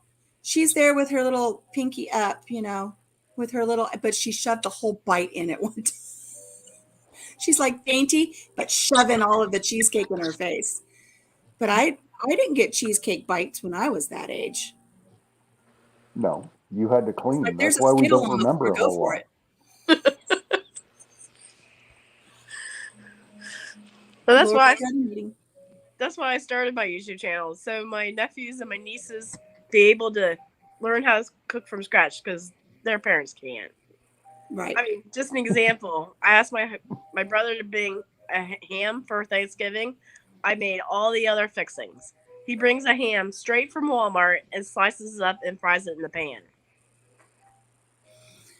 I remember getting shamed for something like that so badly. And that's why I hope my friend now sees the videos I'm putting out. When you both work and you've got 4 kids and things are busy, you kind of let some of those older ways go. And plus I was couponing, and sometimes you'd get the dollar off coupon off of Hungry Jack potato flakes, mashed potatoes, and they were $1.99, so you get them for free. Mm-hmm. So I'd have a whole bunch of potato boxes, And we had been invited over to somebody's Thanksgiving, and I said, I'll do the mashed potatoes. I've got a box of Hungry Jack at home. Oh my God. Oh, you are not bringing mashed potatoes to my house that come out of a box, girl. I'll do the mashed potatoes. You better find something else. And so now I'm doing these things where I'm going back to the ways that I was raised. And I hope she sees it every once in a while so she can see that I'm not doing all the mashed potatoes in a box. But in my soup, I did have a Knorr. Is that a coupon? I did do the Knorr Spanish rice, but it's got the rice and the seasoning. Why not use it? If I can get it for a good price, I'll get it. Mountain Grandma says her grandma taught her to crochet, and your great aunt taught you some gardening. Just didn't have enough time with them. That's why I'm very present grandma, not just a holiday grandma. Yeah, I try to be present. Try to be present as much as I can. I feel bad because all of my grandkids don't live here. So, Leanne, how many kids do you have? I have none. Okay. Chickens? No, I just have 3 cats. Cats? Cats work. Cats work. And a whole bunch of livestock at the barn. Well, you didn't mention those. You mentioned your cats first, though. They're probably more like your kids than the livestock. Uh-huh. And Scott, you've got a couple of kids. 3. We're trying to do foster work again with our 4th agency. Mm-hmm. And so hopefully maybe we'll find an agency that we can be married to that's going to respect us and get us actually in the door to actually have a kid in our house. Right. I know it's so much red tape to jump through. Mm-hmm. Totally is. Hey, Joe at Garden State Gardener, how are you? Going Green Mom, if you get a chance, if you are comfortable sharing your name, instead of me calling you Garden Green Mom. I hope my kids remember all the weekends with my parents and family and such. Gone now, but the kids seem so young. I really do think that's where they say youth is wasted on the young. I would have appreciated my grandparents so much more as an adult than I did as a kid, even though I still embraced it. My grandpa taught me things and I embraced that, but I would appreciate it so much more. Like when Peggy Sue got married and she goes back as an adult to see her grandparents, how much more she appreciated their time with them. I'm a movie buff. I throw movie stuff out there all the time. Granny Marino wants a barn cat. Oh, I look, got plenty. we've got Chris from E3. Hey, Chris, how you doing? Thought Scott looked a little lonely up there by himself. Yeah. I Look, did. adding you put me on like a widescreen. Hello. Doing pretty good. Good. I'm starting to not hurt as bad, so Why were you hurting? What did I miss? I went to the ER on Friday night after work, and with low abdomen pain, Mm-hmm. and it turned out to be diverticulitis that was inflamed, which is causing an infection in my lower abdomen. Right. Painful stuff. And so, yeah, it's been painful. It's starting to not hurt as bad, so. Well, you realize you're going to have to change your entire diet now, right? Because We're all diverticulitis, going like this. once you have it, there's no more little seeds. You've got to do a lot of research. I have a friend. He gets that pain. You didn't tell me it was diverticulitis, or I would have told you this privately. But yeah, he gets that pain every time he has a seed. Yeah, and Boots and Bounty just said dang tomato seeds. So we're not just talking about cutting out sesame seed buns.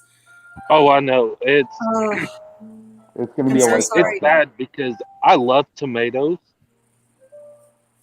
I love tomatoes. I love jalapenos. I love peppers. I love anything is any Mexican food I love, and I'm gonna have to be very cautious of it now. Or just Yes. ensure that all the seeds are out of it. You can still eat like a tomato, just the outer shell of a tomato, as long as you take the seeds and gel out, you're fine. At least Yeah, he is. And jalapenos, you he know, still eats them. You just make sure that it's all, as long as there's not a seed. And strawberries, you're done. Strawberries, yeah, Raspberries. all your Blueberries. berries are so gone. far, so far, it's just been while it's inflamed, it's trying to figure out what what's gonna help ease it and not make it any madder than it already is. Yeah. Um, but really, there's not been anything that I have eaten right now that's made it worse or has made it better. Sometimes it So, just gets inflamed, right? Like if you had a bunch of tomatoes a month ago, what diverticulitis is like a ridge in your intestine, and the seeds mhm, the seeds sit in there, and then yeah, they create a fungus or whatever you want to call it, and that's where you get your infection from. But right. yeah, it could have been a month ago that you ate it. Mm. Yeah, it's not fun for sure. My dad who raised me had it. My sister has it. Um, but when Scott was talking about how to take out all the seeds and everything out of the tomato, have you guys seen that meme of that little baby girl and she's trying to put the straw in her cup and she gets frustrated and she just does this and she throws the cup? That's how I would be with that tomato. I'd be like 10, 11, screw it, and I'd just throw it. I would not have the patience to do it. Yeah, It's not fun for sure, but So I'm getting on the mend. going green mom wants to know what causes it. In your intestines, you've got little ridges, little ripples. And if you eat something that has seeds in it, sometimes you'll get a little seed or something that'll get caught in one of those little ripples of your intestines. And then it festers and then it gets infected and then you get sick. And that's the diverticulitis, diverticulosis. My sister's been hospitalized for it, as has my dad. And you just get this bad infection and then you gotta get it all taken care of. Yeah, they yeah. were prepping me for admission into the hospital. Mm-hmm. I mean, they tested me for MRSA, they tested me for COVID because they have a list now that these particular things have to take place before you're admitted into the hospital, and they did them all. You They were were right on the because as cusp soon of as going in. yeah, when they tested my blood, my white blood cell count was at like 16,000 and normal is 11, and then my red blood cell count was down. So it was low and my white blood cell count was high. You were fighting. So Yeah. they were just waiting to see what the CT scan read, um, and what my blood cultures read to determine whether or not if they were going to go ahead and fully admit me or not. Well, we're glad you're at least out and looking good and feeling better. Well, I don't know about looking good, but he's out. Well, compared to what we could be looking at, we could be looking at him laying flat on his back in a bed. In a hospital Yeah, bed. but that's good B-roll. People be, empathetic and give him a sub. He'd be monetized in a week. Hey, Missed it by that much. this much. Oh, I I do have a picture from, was it last year, the year before? I've got a picture of me in the hospital bed. Um, I had ate something and ended up with two parasites that you can't get rid of. I've had that happen too. Two that are never found together. How'd they get together and get in there? Is what I'd like to know. And it was crazy because it tore my stomach all up. And they ended up doing an NG tube, Oh goodness.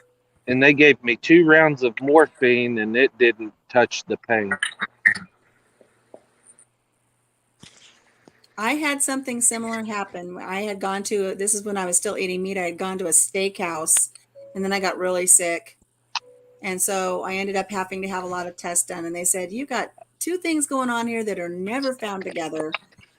I won't tell you what they think happened to that meat, but um, you have to give samples, right? Not going to get graphic with you guys, but when you have things like that happen, you have to take samples in.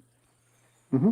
And I remember seeing the doctor. He says, go to the pharmacy. You're going to pick up this, you know, or you go to the lab and they'll give you stuff. You can do these samples at home and bring it back.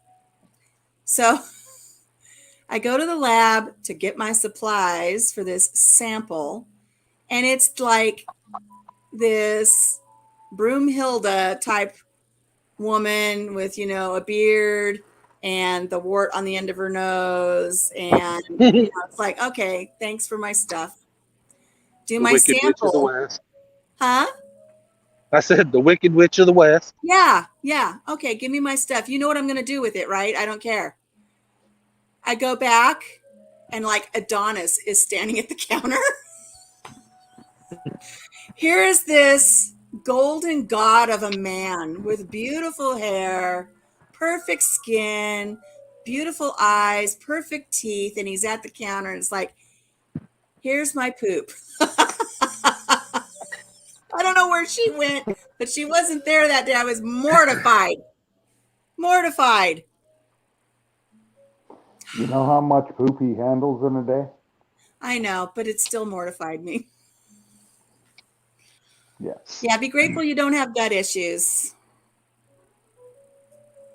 Oh, Leanne got out because she was starting to sound like, oh, we were starting to sound like robots. I see that Chris is a little choppy. Everybody else, can you hear everything okay in the chat there? Hey, Southern Roots, good morning. She was buffering really bad on my Was screen. she? Yeah.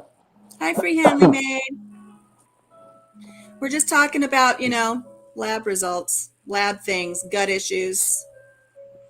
But that was in 1997, and I still get bouts of issues from that, being so sick from having that poisoning or whatever they were, the parasites that I got Yeah. from that meat. So That's the one parasite is a. It comes from beef that is either undercooked or has set under a warmer for too long. Oh, reminds Uh, me of a story. Keep talking. and the other one is the only way you can get the other one is through fecal matter. Thank you. Remember I said too as well? They think that the meat that I had been dropped in fecal matter at the processing plant. Yep. I mean, the health that's department good. was involved. Wow. Yep. The health Yeah, department got involved in mine too yeah. because, needless to say, I no longer eat hamburgers at McDonald's. Well, this one was a steak. This is when I still ate steak. This was a steak. But I like my steak, you know, medium. I didn't Blue have it rare. cooked enough. I eat my So steaks rare. I've I got to like have my medium steak rare, rare. but I haven't had a steak in, you know, 10 years. So, but If it's not mooing, it's not good enough. Hey, cut a slab off that, you know what, and give it a slap both sides of the grill and put it on my plate. that I'm was sorry, about it. Alicia. But I Looking learned for my something. lesson the hard way. I learned my lesson the hard way. So yours explains a lot, I though, did Chris. that one time. We've had issues up here with takeout places, people getting very ill. Um, Maybe the same chain that you just mentioned, and that's it. They go to the bathroom, they come back on the line, the hamburger drops on the floor, and kids will be kids. Something happened in the bathroom, and that's how it gets into the meat product. At least my one of the guys I used to know here was a meat inspector, and he said that's exactly why it happens so much in these takeout is because kids 14 years old can work now, and up here they make $14, $15 an hour. Well, you know, like, anyways, and that's where they've tracked it down to literally tracked it out of the bathroom onto the cooking line. Instead of throwing the meat out, it was put back in the warmer, which in turn made several people sick. Contaminated all of it. That's right. When And it, when mm-hmm. my when my grandmother passed away, I think she was 93 or something. We had driven up to attend her service, and this is this was not a loving grandma. This is the grandma I've talked about before that was always doing this because you knew she was going to beat your butt. Yeah. Always had something critical to say, and I guess we just kind of tolerated it and did our best to survive growing up as kids with that grandma around because she was pretty harsh. So harsh that at her funeral, when they asked if anybody wanted to say something, nobody got up to say anything. We never babysat us. So we had stopped off at a Wendy's before the service, and we all wanted to have something to eat before we went. And I remember what my son ordered was already up in the window. They gave him his food, and he went and sat down, and then we waited for our food to come. And we're about halfway through that service, and he looks at me and goes, "Mom, I don't feel good." And it's like, "You're fine." You know, it was his first funeral. I thought maybe he was just being a little sensitive to actually being around a dead body because of the open casket. And he says, "No, I really don't feel good." So we found him some Tylenol, told him to take some Tylenol. And I think he was like, he's probably in the 7th grade or something. 10 minutes later, he's like, "I really don't feel good. It's worse now." And we realized, if you can imagine, we're at this funeral home where the cemetery is right behind the funeral home.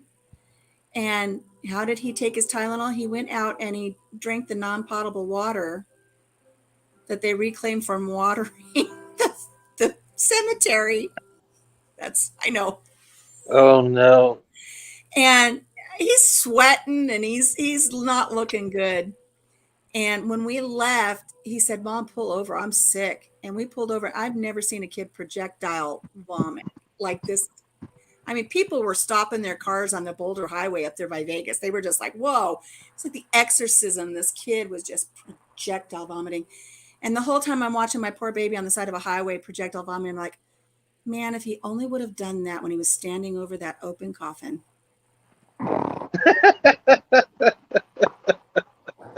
You're gonna go to hell with that one. Classic, because we're basically the black sheep of the family anyways. Why not go out with a good role, right? It was such a missed opportunity. I mean, of course, deep down in my heart, I'm glad he didn't do that. But the little passive aggressiveness in the back of me just goes, that just would have been classic. Because she was mean to all of us, all of our lives. It just would have just projectile right there would be great. But you know what? We took our travel trailer with us, our fifth wheel, and we were staying at a place. And he was so confused. He was walking into walls and he was sick. But man, what a missed opportunity. I don't know if it was the meat that made him sick or was it the meat with the combination of the non-potable water from the cemetery. Yes, I know everybody's in vaults and in their coffins and all that, but it makes you wonder if there's not something in the runoff that he was drinking in that water. Oh, there is. Better outside the car than inside. Oh, you better believe I was kicking him out of the car. You're not puking in the car. Oh, I was a Wendy's manager for 11 years. I'm sorry, I didn't mean to impugn their death water. Didn't mean to impugn their reputation, but it was bad. He was really sick. Food handling is common sense, but that's not so common anymore. I missed your name. I know somebody must have said it earlier, Going Green Mom. I worked at a pizza place, and I had two kids on either side of me on the line where we would build the pizzas, flirting back and forth. You know, they'd pick a cashew and throw it at each other, whatever. And the girl walked by the boy and pulled his belt loop to his pants and dropped a whole bunch of cashews down the back of his pants. That kid dug in the back of his pants to get the cashews out and was going to go right back to make pizza. And thank God the district manager caught it just. I was like, whoa, stop. Throw this away and go wash your hands, you idiot. Megan. I will try to remember Megan. I've got my Rolodex, but nothing to write with because that's who I am. Megan. I'll try to remember that. Just My go back daughter. in your life. So yeah. if y'all want to really hear Are we going to go down this something road? amazing We're going. that I did Buckle up. this week, you'll have to join Scott's live tomorrow. Dun, dun, dun. Procrastinate much? Because I was given a mission to do, and I did it yesterday. Nice. I can't wait So to if hear you go what on it to is. if you go on to last week's I'm live, Alicia. Yeah, if you go on last week's live, you will know what that mission is. Okay. now it could be Thursday or it could be Friday. You know, Yep. the time when I chimed in while I was driving and then the live ended. Okay. Well, I if don't I think go any longer, then Rochelle, like, she gets mad at me, and Raquel gets mad at me because I don't go early enough, and, my wife's mad at me. Every woman's mad at me. there's no perfect time. You know, here I am with 11 people in the chat right now. I think we got up to 18. I watched some of the lives that come on at 19 or at nighttime, and they're like, oh, they've got 28 people right away. It's like everybody's off work. But I have to do this at a time when my husband's at work because my evenings need to be spending time with him. And I do chime into lives when I can, Yeah. but I can't have him sit here and be in lives every night of the week and ignore him. And so I Well, have to find that balance. and, like I was questioned again last night, why do you do two lives? Well, I have two separate groups. There's a group that comes on Thursday. Then I have my, super friends like Chris and Mike from Vision Acres that are there every time. But then I have my group that comes on Friday, and there's some people that come both days, but I go for anywhere from 30 to 15 people, and and the way I look at it is if I've made one person's life better each day, maybe in turn they went and made one person, and we've got a snowball going. Right. It's the way I look at it. Right. I had Denise write me earlier, and she said, I'm just really having a tough day, and I'm looking forward to your live because it gives me a little bit of joy. And if just that little bit of joy, awesome. Uh-oh. See, Chris look has at. masked up. Oh yeah, he's always masking. But look down there. See? Yeah. I can't say anything. She's just like my wife. She's right there. It doesn't matter what I say. Boom. I was be on the one of live these. last night. And it was with the Weekend RV with Robert. And Okay. some in the group here know him. They've come over from his. And he says, come up on the live. It's like, I'm sitting here in my jams. He's like, well, nobody comes up in my lives. Well, if I was properly dressed and looked decent, I would come into the live. But my husband's already gone to bed. I'm sitting here on the couch in my pajamas. I'm not going to join a man's live while I'm sitting in my jammies with my husband in the next room when I know that, I don't care if it's flannel jammies. You have to have a certain amount of decorum. That's right. Now, if I have But my pajama party and people come in, that's one thing. But it's another thing to be sitting here at 11 o'clock at night on the couch in my pajamas and go into somebody else's live on screen. It's not so appropriate. the same thing as Matt last night. He's like, he sent me a private message earlier. He's like, come on my live. I'm like, dude, you bumped your live back. It's after 10 o'clock here. I'm in bed. You're going to have to change your thing that it's no longer PG if I go in your live, pal. You just, yeah, he asked me a couple times, come on up. It's like, no, you're not. You'll never get monetized if I chime in right now. So, it's just, Well, that's it. speaking of monetized, enlighten me a little bit. Like, what what can you get dinged for? Like, if I say the shit word, can I get dinged? If it picks you up. I just got a warning today, about 45 minutes before I came into your live, that YouTube is now anything that has, um, so the hokey pokey, and we dance all around. Um, if you talk about the pokey pokey, but on the anti pokey pokey, Mm-hmm. YouTube's not even giving you a chance. It's down. They'll stop your Wow. live. They will anything that chimes in about anti, pokey pokey, boom, you're down. So you're doing a video on it, or you even allude to it. Like you're doing You know, now. well, but I'm not saying, I'm Yes. not coming Yes. right out Yes. and saying it. And so that goes into effect as of today. Oh, So wow. anybody that has any videos, they're going to be taken down. And that's right from your government. Mm-hmm.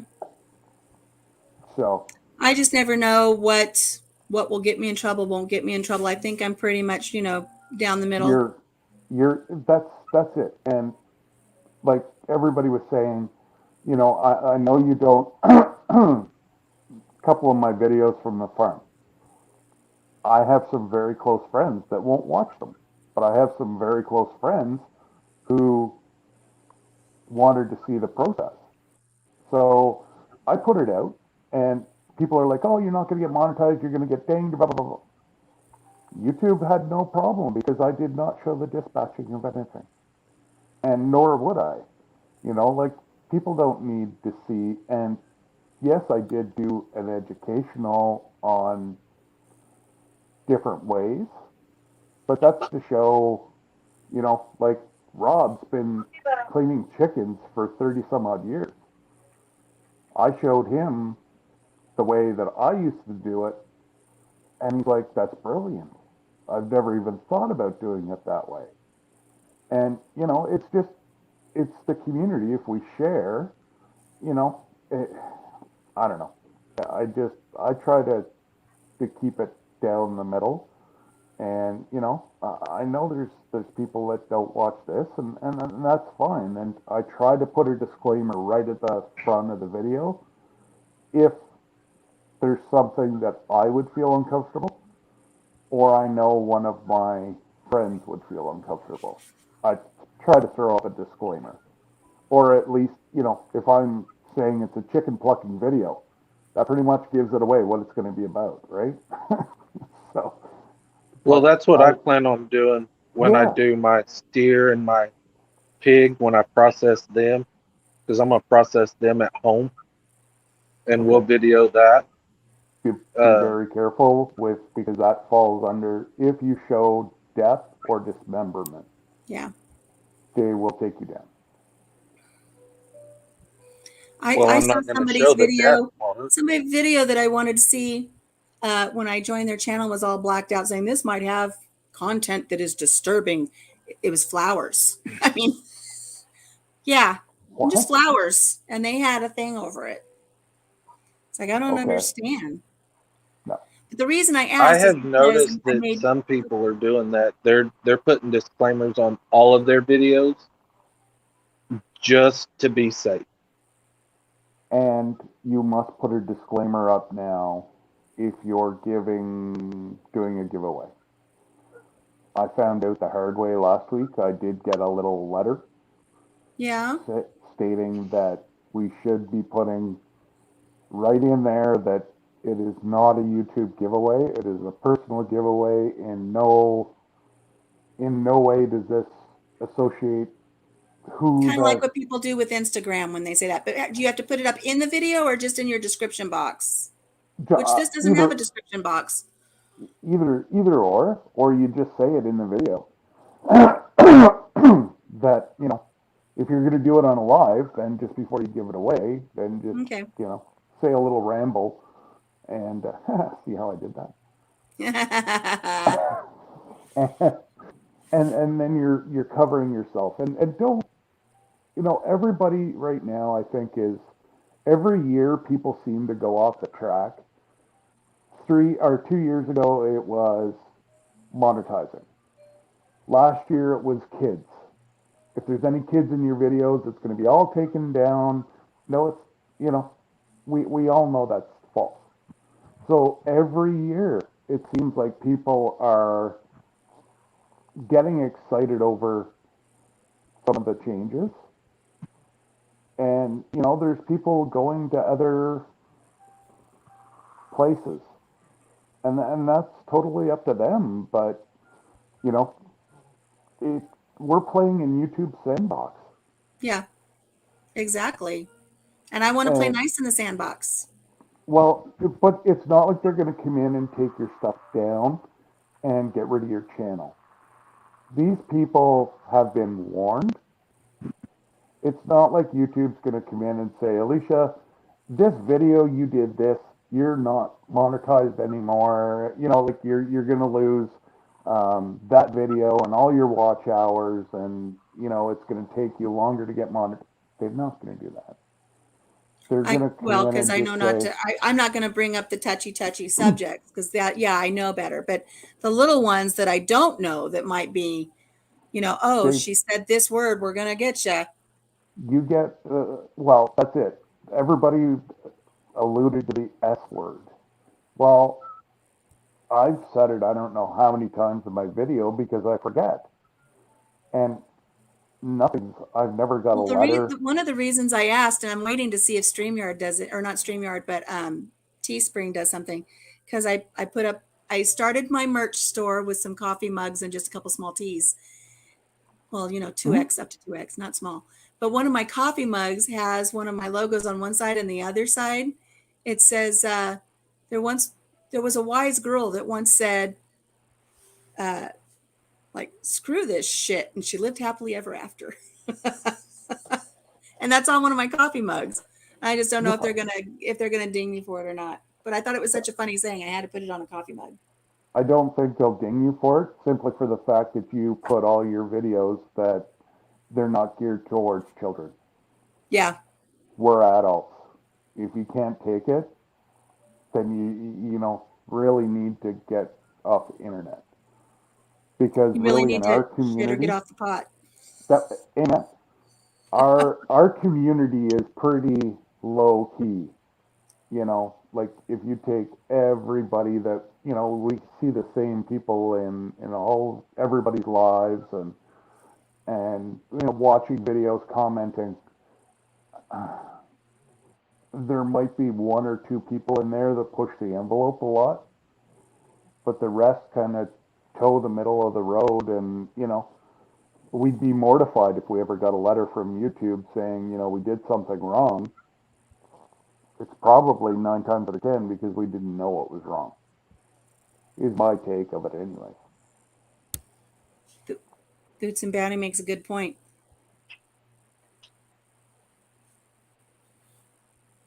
Yes, You know, absolutely. That's true. it is, and we're gonna Yeah. be in a world of hurt because people aren't gonna know what to do. I was, I think I was watching Gail earlier, and she was talking about some things to have in your pantry in case things get bad. And Yes. she said, write your recipes down and make sure you've got this. And I remember 18 months ago, I've got a friend that lives here. And I said, hey, you need to make sure you've got stuff to bake bread and you need to make sure you write down your recipes. She's like, I got them on my computer. I said, but if we lose internet, you're not going to have access to your recipes. And she says, well, my husband works at a store and he can get us anything we need. Mm-hmm. I said, okay. Well, then she called me up one day and she was crying and she says, there's no bread and there's nothing to make bread. And my husband brought home the end of a French loaf that they cut off because it got burnt. They were going to throw it away. That's what he brought home. So we'd have bread for dinner tonight. And I'm like, I told you, but she didn't want to Well, listen. with this strike happening right now, it's going to get worse. Yep. What Yep. strike? There's going to be a trucker strike. There's a trucker strike happening right Oh, now. there is. Oh yeah. Hi, Granny Marino. See, you guys see stuff like the food shortages that I'm seeing on here. I can take you to any one of our stores and the shelves are full, overflowing. The warehouses are full. You know, our mills, you guys can't buy wood. Our mills are shutting down on Fridays because there's so much wood in them. Why is that? It Well, it's should like what not Boots and happen. Bounty says right there. Yeah. Oh, Yeah.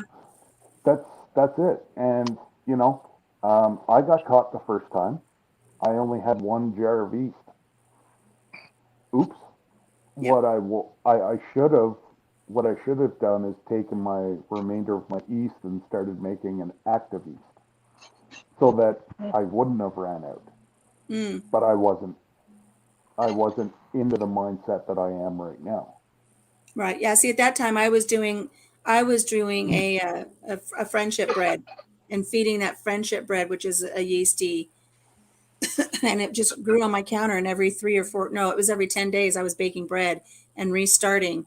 And I gave Yeah. several people a feeder starter so that they could have that. And yes, it's a sweeter bread. It's not like a sourdough bread, but it'll get you through if you need it. And there's things you can do with it. Bread is And I bread. remember at that time, I was speaking to one of my neighbors, and she was very distraught. She's, in her 60s, I think. She had gone into our little town. And she says, "There's no yeast. There's nothing to make bread." She goes, "I can't make bread." And I was actually speaking to her on my way into another town, and I found two of the little 3 packs of yeast, the little Okay. envelopes. Yeah. And I called her and I said, I'm stopping by your place. And of course, we're like 10 feet apart. I have to throw it out of the car at her. But, and I'm not exaggerating when I say she took that little envelope, 3 pack envelope of yeast, and she kissed it and she held it to her face and she wept. She wept Wow. because that's how it was feeling here. And that's how bad she really was wanting that yeast and so thankful for it. Yeah. And people say it's not that bad. You guys don't have it that bad. In these little rural areas, when we run out, we run out. And do you think they're going to fill these shelves first? They're going to hit the bigger places first before they come out to a little place that only has 10,000 people for the entire county. Ours was the exact opposite. Whenever this all first happened, all the cityites is what we call them. They drained their resources in the city, and then they started coming rural and taking all our stuff. Mm-hmm. So the only thing we really ran out of was flour, yeast, and toilet paper. And I normally go to Costco, and every time we go, I buy a big thing of toilet paper, paper towel, flour now. So I've always got you know, I've got a 50-pound bag of flour behind me right now. I just picked up another one, and I'm not even finished. I probably have, I don't know, 10 pounds of flour in the bag that's open right now. But I'm not going to get caught with my pants down anymore. Mm-mm. And Yeah, that's I've put something up we enough. need to do. Yeah, I've put up enough preserves that we could. Now, is it near enough? Absolutely not. We couldn't survive off it, but we can have something fresh out of the garden. At least, like I put up enough pickles that we could probably have jar of pickles every week, or Time to make the pickles. Whoa. oh, I know.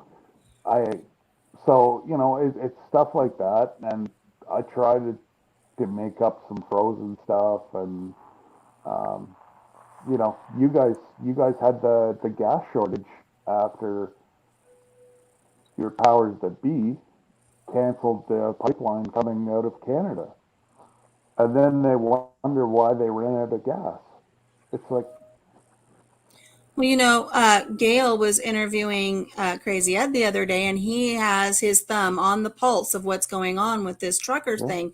And he has warned us it is going to get much worse. It's not going to get better. Things are going to get worse. By December, we're all going to be wishing we were better prepared. And he said, you've got to get your dry goods. You've got to get an extra source of protein. He mentioned Vienna sausages. I'm a vegetarian. I'm set pretty good here for a while, but I am thinking about going and getting a couple cases of the little Vienna sausages and stash them in a closet somewhere just in case. And it's like I yeah. said before, my husband says, we don't need 20 bottles or 20 jars of peanut butter. We don't need 20 jars of peanut butter, but our grandbabies might need peanut butter because that'll be a good source of protein for them. That's right. So, get your stuff. My son, who did not watch that interview with Gail, yeah, get your rice, get your flour, get your stuff. He had not watched it, and I had not discussed with him what Crazy Ed had said, but he went to the store yesterday and he said, Mom, people are picking through the store like they did a year and a half ago. He says they're just grabbing all kinds of stuff in our little area. And I'm a little miffed at him because the reason he had to go to the store was because his wife now is she tested positive and she's home and she's sick, and they didn't have toilet paper. It's like, how can you let yourself run out of toilet paper? Have you not listened to me this entire year and a half? Bartering is good. Bartering is good. So And yes, that's We're going let's to end order. up back in that system right there, is the barter system. We're going to life, end up there again. Yeah, and it's a good thing. Life was much yeah, better back then. yeah, it is. Oh yeah, without a doubt. Now I've mentioned before, and I've put it up in Instagram, and I've put it up in a couple other places. There's something I want you guys to look into, and I'm serious about this. And hopefully it will stay stable as it is this past 18 months. You've got to look into a company, and I do have a promo code, but I don't know where it is. But that's not the purpose in saying this. Look up the company Who Gives a Crap. I don't know if you've heard of Who Gives a Crap. It's out of Australia. They ship to the United States. I'm not sure about Canada. But it is either reclaimed and recycled paper that they make toilet paper out of, like newspapers and such, or bamboo. And Hmm. during the whole issue with toilet paper last year, none of their customers went without, and they ship it straight to your home. So they don't wrap it in plastic. They don't participate in deforestation. They ship it with free shipping, and 50% of their profits go to third world countries to make little sanitary stations, toilets and wash stations for people who are Oh, going to die from dysentery because everybody's crapping in the river. I got to So, leave because okay. my other channel that I mod for Wednesdays as they're feeding people just went live. So Okay. Tell them I said hello and I'll pop in if I can. I will Yeah, talk to you guys I'll pop after. in a little bit later. All right, guys, take care. So, but look into Who Gives a Crap. And so we just ordered 2 more boxes. They're delivered right here to the house, and we'll just add that to our stash. what's the what's the price difference from getting it here versus getting it from there? Very comparable. I think last time I did the math, it was like $1.03 a roll. That's pretty close Yeah, to here. and it's good quality. It's good quality too. So it's not like running to Dollar General and getting the cheap stuff that you hope you can get when the truck gets there before everybody gets on it like zombies. Hmm. It's a very good quality product. The pricing is reasonable. It's shipped to your house. I can't say enough about it, but I can't seem to get anybody interested in it. And it's like their people had toilet paper while everybody else was scrambling. So it's Yeah, something I'll to look look into into. that later. Hi, Robert. Yeah, look into that. It's called Who Gives a Crap. We're actually going to do a video on it. That's like I'm getting ready to start looking at stuff that I can plant in the winter Mm-hmm. for a winter garden, and try to go ahead and stock up on some of that stuff for next winter. Mm-hmm. Um, if I can ever find lumber at a decent price, um, I'm gonna build a smokehouse Mm. uh, to cold smoke to preserve meat and stuff like that. Um, that way, any fish I catch, any game that I get while I'm hunting, I can cold smoke it, preserve it. Um, we really Listen, need to build us you need to a build it up.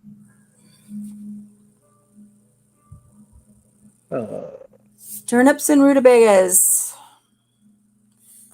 And that was another thing as I was sharing in one of my other lives is I've got probably, I don't know, 80 pounds of TVP in there. And that TVP, when you reconstitute it because it's dehydrated, I've got enough for a meat substitute for a long time, provided it stays dry. Because I just saw that I think it was Lynette said that they've lost some of their supplies because their basement flooded. You have to find a better place to put your stuff. Mhm. That's really We've got a sad. small pantry. Um, we really need to find a place that we can store, because we'll start canning and stuff like that. But I don't have any place to store it. That's Under your bed. You can put a lot of pints under your bed. I've got a friend who lives in she's in a mobile home, and she has started watching some of the things that I'm talking about. And she says, and her daughter is telling me, please, can you get in touch with my mom and tell her she needs to start putting some stuff up?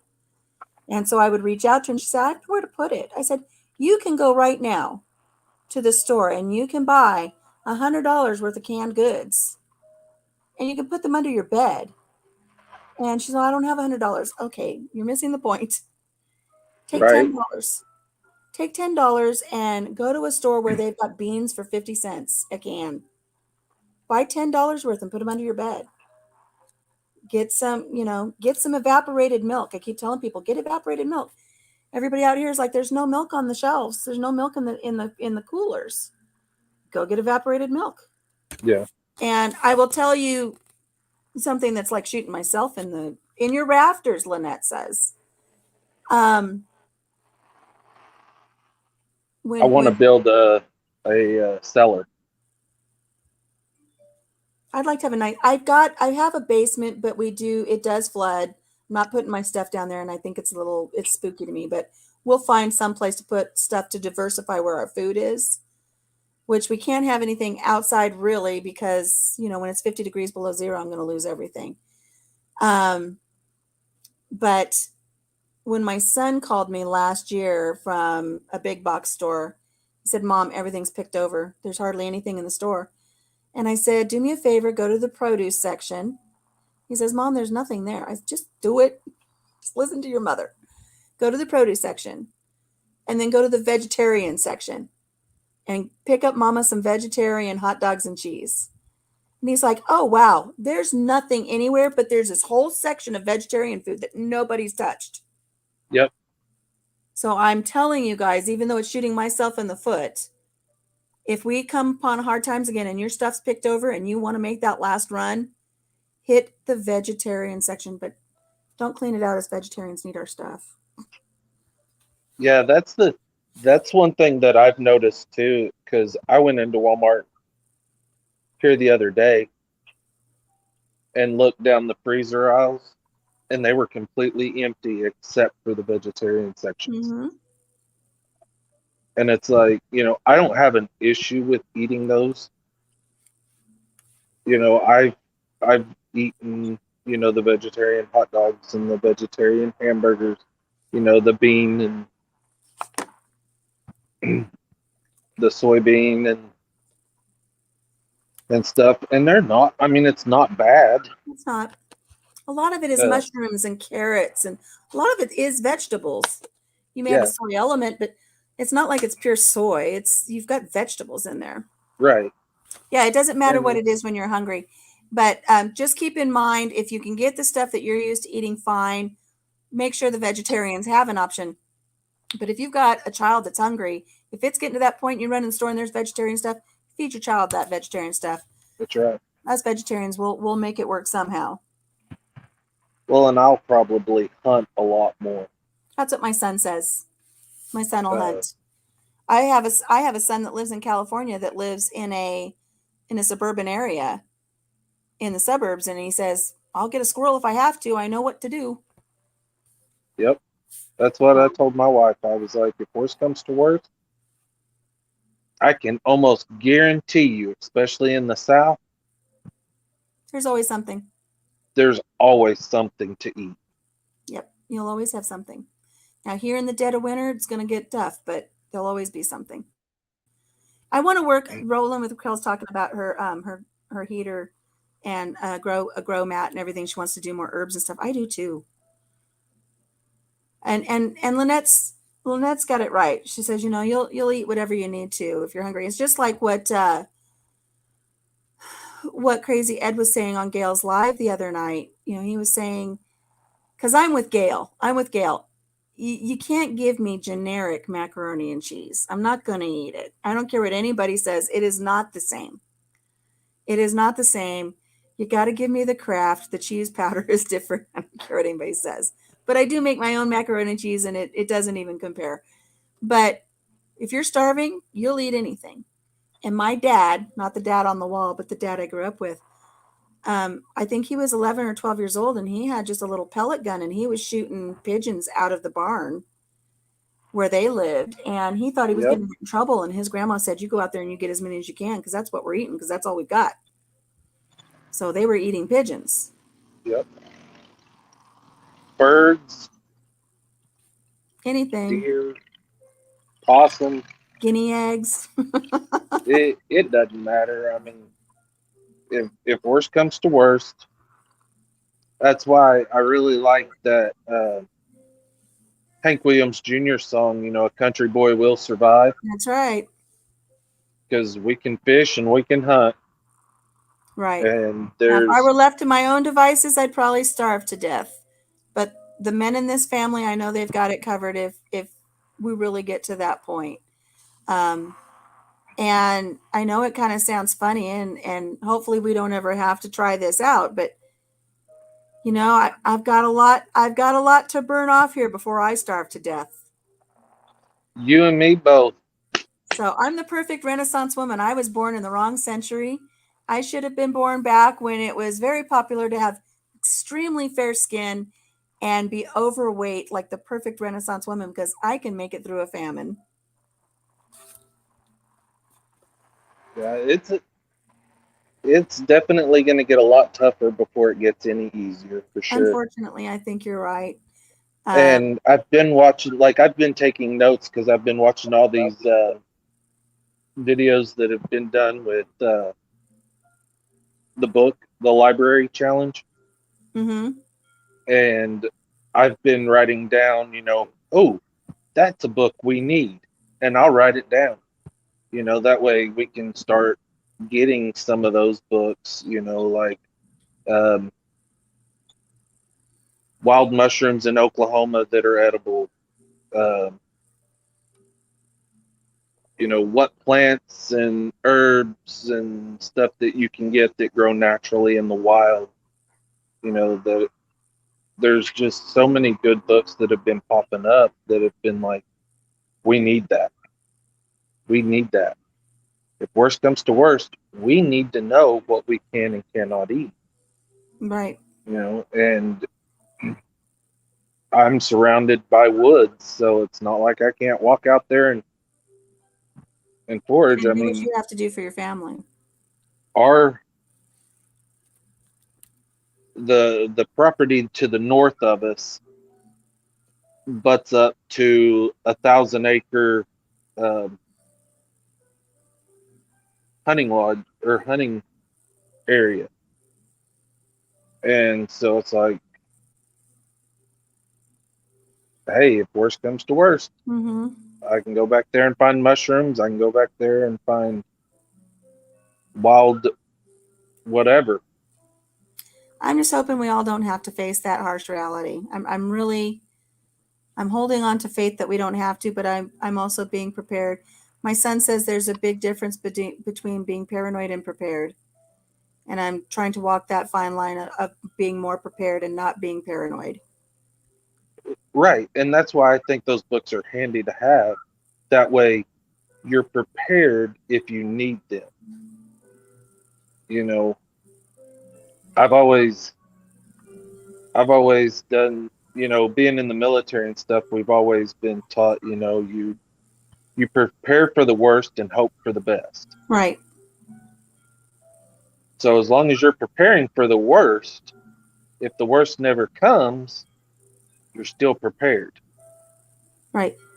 You don't necessarily have to go out and forage like everything right away and stock it all up Be a and good steward. just be prepared, adapt and overcome. Marsha's got quite a bit of insight on this, and I would agree with her that my dad grew up the same way. My dad, post depression, you don't throw away those bones. You make it work. Yeah, boots and bounty. Start practicing and learn now. I've got several plants, edibles, everything growing out in my yard, and I've been learning about them. Plantain and everything. Not the plantain. What's the other one that you can eat? I don't know. I can't think of it, but I have it in my mind, and I know I can go out and eat it in a salad if I need it, and my nasturtium and all that other stuff. But trying to be prepared. I did a whole thing last year on, hey, if you run out of toilet paper, here are your options, and people thought I was crazy. And then people are out of toilet paper. Right? But I had some saying, I'm not doing that. It's like, hey, if you're in a pinch, you're in a pinch. Same with food. If you're in a pinch, you're in a pinch. It's I like don't want to eat Vienna sausages, but if I'm starving, I'm going to eat the Vienna sausages. it's like, growing up in the country, it's like if you're out in the woods and you ain't got nothing, leaves are a good alternative. Right. I think that's how we got on the corn cob situation. Yeah, I've heard of that. And it's so funny because like in the military we always called our toilet paper John Wayne toilet paper because it was rough, tough, and didn't take no crap off anybody. There you go. There you go.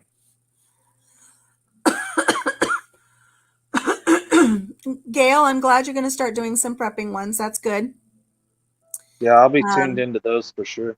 I don't know if the trend will come over here the way it has been over on Facebook, but now on Facebook, instead of fact checkers, well, in addition to fact checkers and graphic warnings and all these other things, now in a lot of our groups where we talk about homesteading or prepping or anything like that, there's warnings going up, and I've seen them, warnings going up, if you see somebody that you think is prepping too much, they want you to contact your local authorities and turn them in. So you got to be careful. And then on one of my canning groups, a lot of people's posts were taken down because instead of saying the whole word sauerkraut, they said, "Oh, we're having krauts and brats." You can't say krauts. Yeah, that's ridiculous. It's getting ridiculous. And that's the thing is from a mental standpoint, it's not good. No. On a From a psychological standpoint, it's not good. Um, they're they're catching the younger generations now so that they can, you Mold know, them the way they want to. mold them because that's the, and it doesn't necessarily, I mean, it can be anybody. I mean, it's not just, the government, it's not just, Oh, it it's trickles down. it's anybody and everybody. Hold on. Gail, if you'll go to my page, the very first thing you see on my page is my bread recipe. 3 ingredients plus water.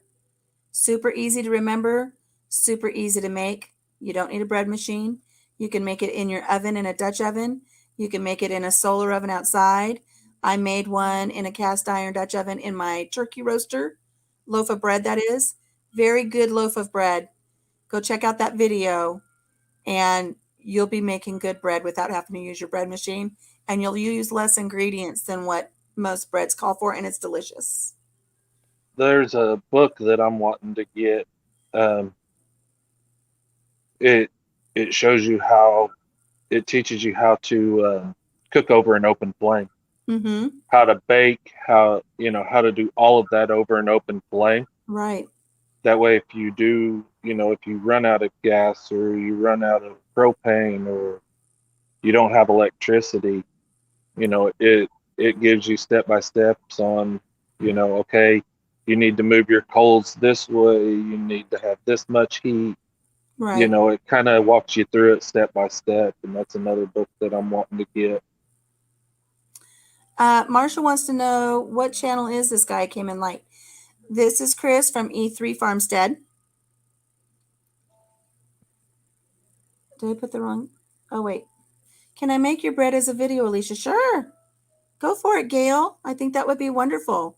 So watch the video, see how it's done, and do a video. The more we get it out there so people see it, the better. Give me a shout out, though.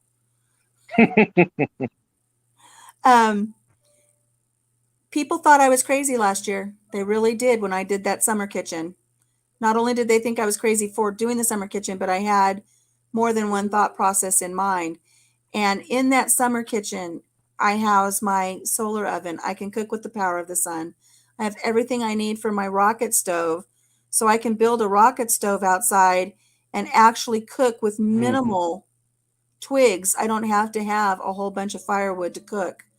We do Yeah, have a little a 1940 Roper stove. We can hook that up to propane if we need to. We also have, the Blackstone cooktop out there for propane, the turkey fryers for propane. We have a 1,000 gallon tank of propane right there. And I so have been we can cook for looking a while. for. I've been looking for a wood stove for my shop, but I Marketplace. want, but I want one that's got the flat top, so that if I need to, I could cook off of it. Mm-hmm. Mm-hmm. We got one. Uh, We got one off of Marketplace, and it's little. It's in my summer kitchen, and it's not functional. Even though I have the stovepipe, I can pipe the smoke outside if I need to. It was made in Germany, and it was brought over from Germany to Alaska, and it spent several years in a cabin in Alaska, and then it came here to Iowa, and they didn't need it anymore, so I've got it, and it does have the two round openings on the top on the flat surface I can mhm. take out. You can poke the fire, stoke the fire, whatever you need to do. You can cook on it. And I've got everything I need out there. I've got everything I need that if we lose electricity or propane, we can cook. I have found some through Marketplace. The ones that I have found are either, I mean, they're either asking too much for it, or they need so much work to them that I don't know. I couldn't do the work to them, or We need to start thinking simpler too, because I noticed Kelly over at Roost and Rescue went to one of her neighbors the other day. And the kids and the mom were all in an outdoor area, like a pavilion that they have there on their property. And they actually built a rocket stove type of a cooking element out of a 55-gallon drum. They were cooking their Mhm. food on top of the 55-gallon drum and stoking it with the logs. And they're cooking their food. And I think they cook their food out there a lot. They're not dependent on gas and electricity. Yeah, I think they're really living pretty much off grid. I've seen several videos where they've taken 55-gallon drums and have made uh, wood burning Yeah. stoves and cook stoves and stuff out of them. I think we're all Oh too yeah, without a soft. doubt. We're too soft and we're too comfortable. And you've got to start thinking outside the box like that. Oh yeah, I mean, the thing is like around here, like I was looking at a 55-gallon drum uh, for water, because we were going to start collecting rainwater for our chickens Mm-hmm. and stuff, and they're wanting like $30 for these plastic drums, and I'm like, I'm not spending $30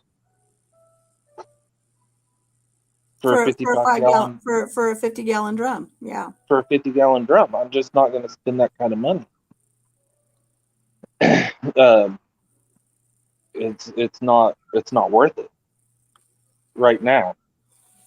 I'm sure 6 months there's from going to now, you come might be saying, dang, I wish I 6 had that months. 50-gallon Yeah, drum. 6 months from now, I may be wanting one and can't find one. I did run across some on Marketplace. Um, they were wanting, I think, $15 a piece for them, which would have been fine. I would have went and got them. But by the time I paid in gas to go get them, I could have went down and bought one for $30. Right. Now, see, we You just know, picked up an so IBC tote for 60, and Papa Jim wants to start working on that. one of the big ones. In the metal cage. Yeah, they have a few of those. In fact, when I go to the feed store this afternoon, I'm gonna ask him how much he's asking for them. Because I want to say his, I think, are around that price too. Yeah. We got one. We might get more. I'm not sure what he's got planned. But he hasn't set it up yet for any kind of a catchment. And luckily we're out far enough that nobody even cares or notices what we do. Where Yeah. other places I know that, people are going to get them. And yes, Gail, I did see that.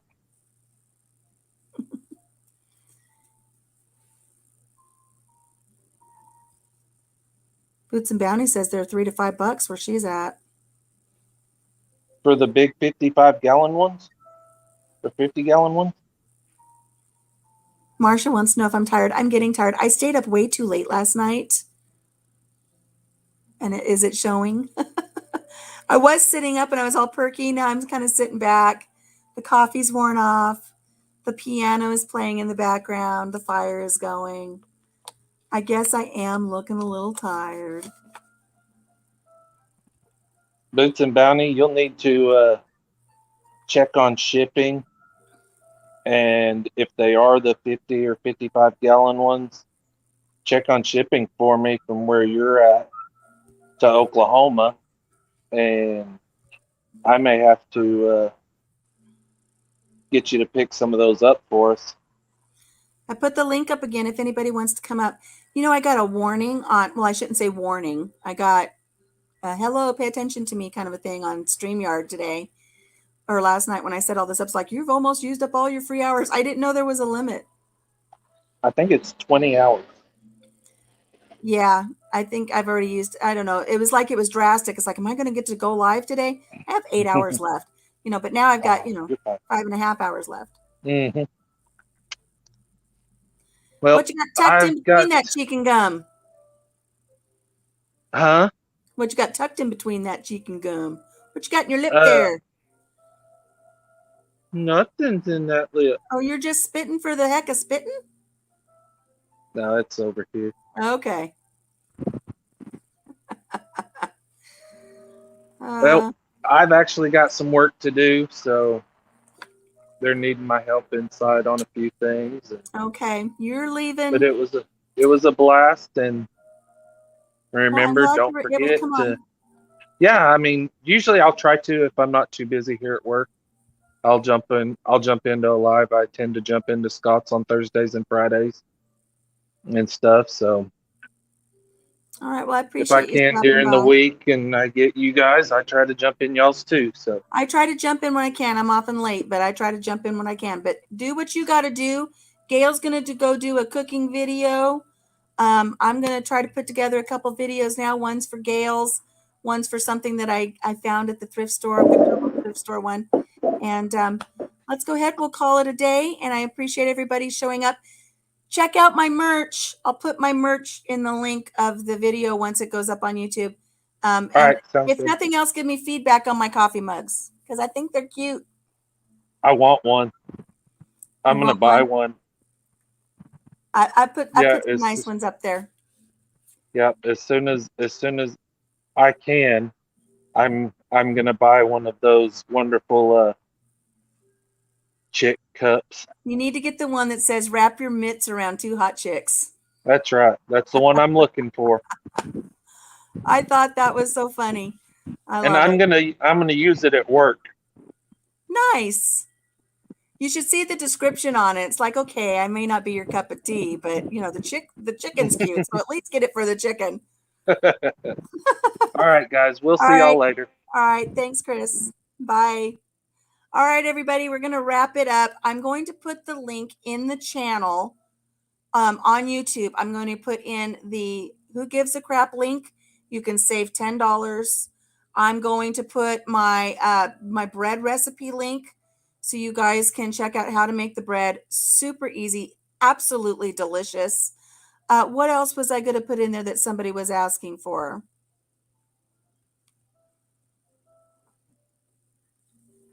Seems like there was one more thing that I was going to put. Oh, my merchandise. Check out my coffee mugs. Tell me what you think of them. I put them at a lower price than what Teespring suggested. So I won't make much, but I think it would be fun if everybody had a really cute coffee cup when you join me for my coffee lives. I'm focusing more on coffee cups than t-shirts. They're more affordable and it's just kind of a nice little thing to have. And I put my mug on a mug. So, you know how it goes. All right, guys. Goodbye, Daz. Goodbye, Marcia. Bye, everybody. I can't go through the whole list, but as Daz says, everybody take care, and we will see you guys next Wednesday. I'll try to remember to write down some of my stories to share, and but we will talk to you all soon. So take care of yourself. Take care of each other. Have a blessed day, guys, and thank you so much for joining me. Bye bye.